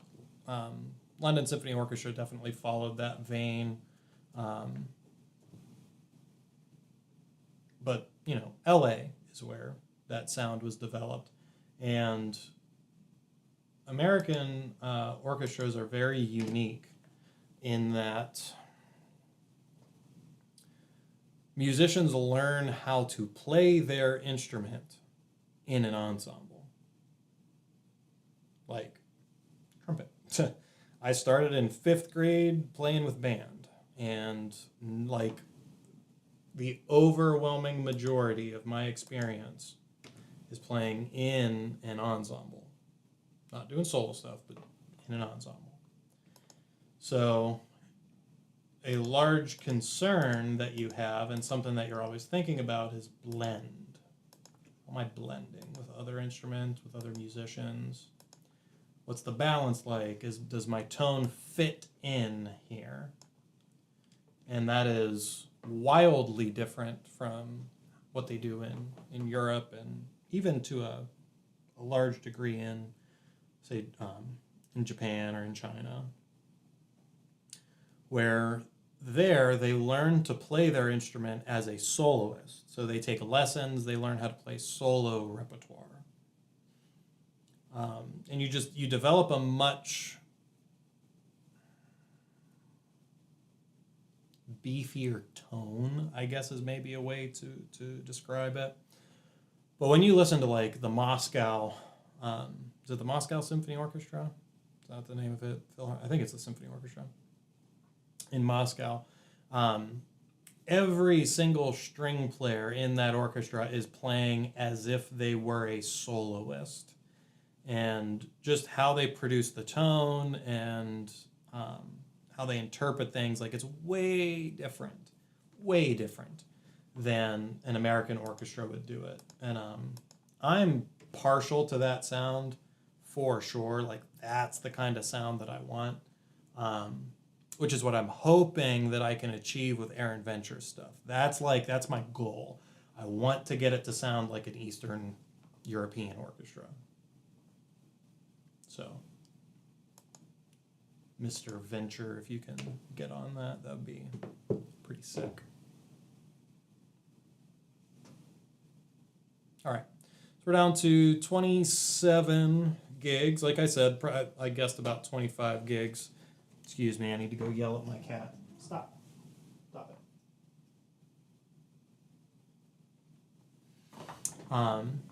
I guess that's probably down to about 25 gigs once stuff is finished unloading in the background. And this will pretty much be it. I'm going to try playing it the full way through with the audio, and we'll see if we can do it without crashing the whole system. It still may crash, I don't know. But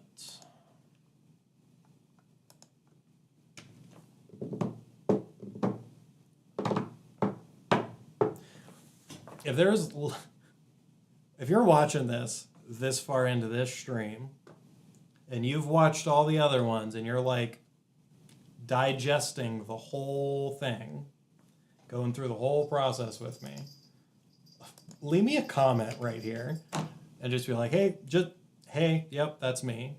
Something like that. I don't know. Because that's nuts. That's crazy. Good for you. Hopefully there's like one person at least who is interested in like watching the whole thing.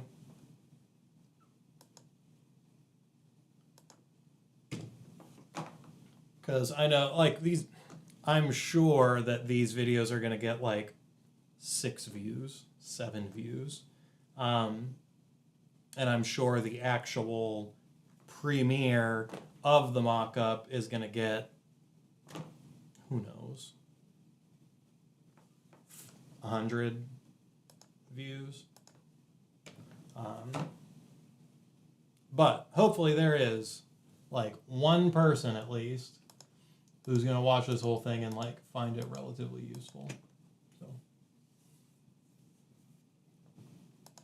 okay. There's that.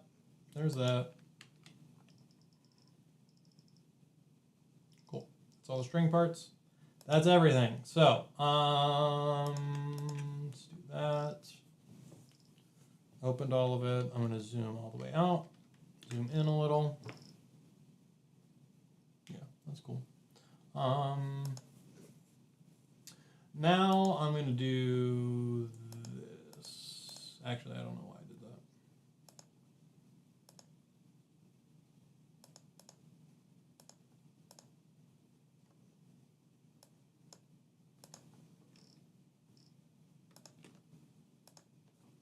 that. Okay. This is why I did that. So I'm going in and I'm just trying to save my computer resources so I can play this through the whole way. So I hid all the audio tracks, which are my rendered tracks. I'm just looking at the instrument tracks now. And I want to go through and I want to make sure every single one of them does not have any sends on it, does not have any inserts on it, and is not using EQ or anything. It's not reading, it's not writing, it's not doing anything. It's not getting sent anywhere. It's just dead. Actually, leave it sent to the groups. I don't think that matters. Okay. Anyway, so no EQ, nothing there, no sends, just dead.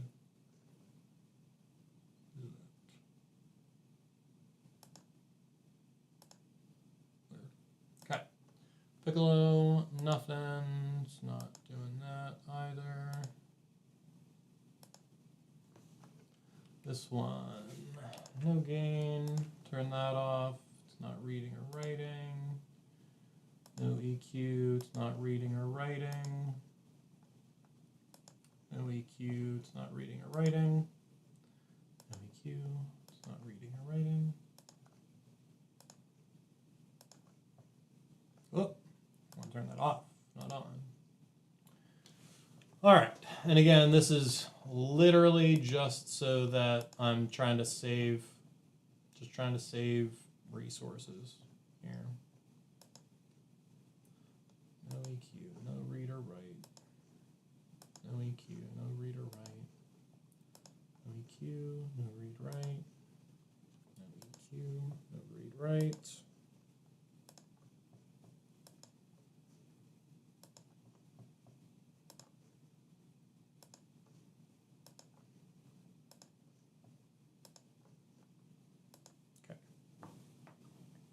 That's all good. I'm also going to bypass those. I don't think Ooh, I did have an EQ on there. All right, we're unloading that. Percussion. Nothing there. Nothing there. Nothing there.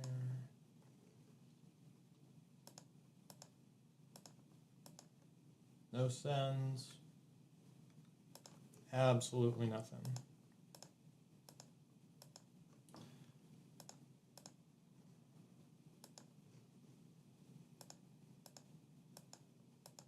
And again, because it bears repeating, I am doing this specifically to kind of like protect the resources by offloading as much as I possibly can. I don't want anything sending. I don't want anything reading. We're bypassing literally everything.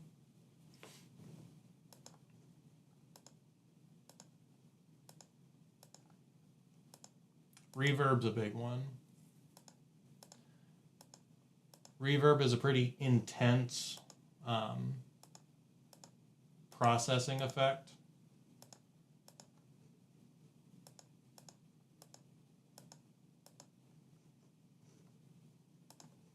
Because it's essentially creating duplicate images or duplicate sounds, and then playing those sounds back one after the other. So it's a pretty intensive process.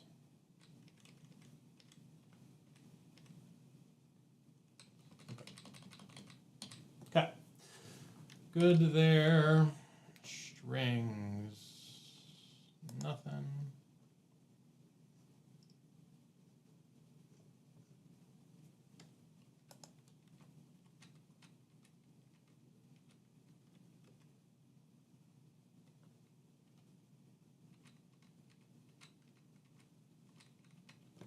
I don't think I had any effects on the strings.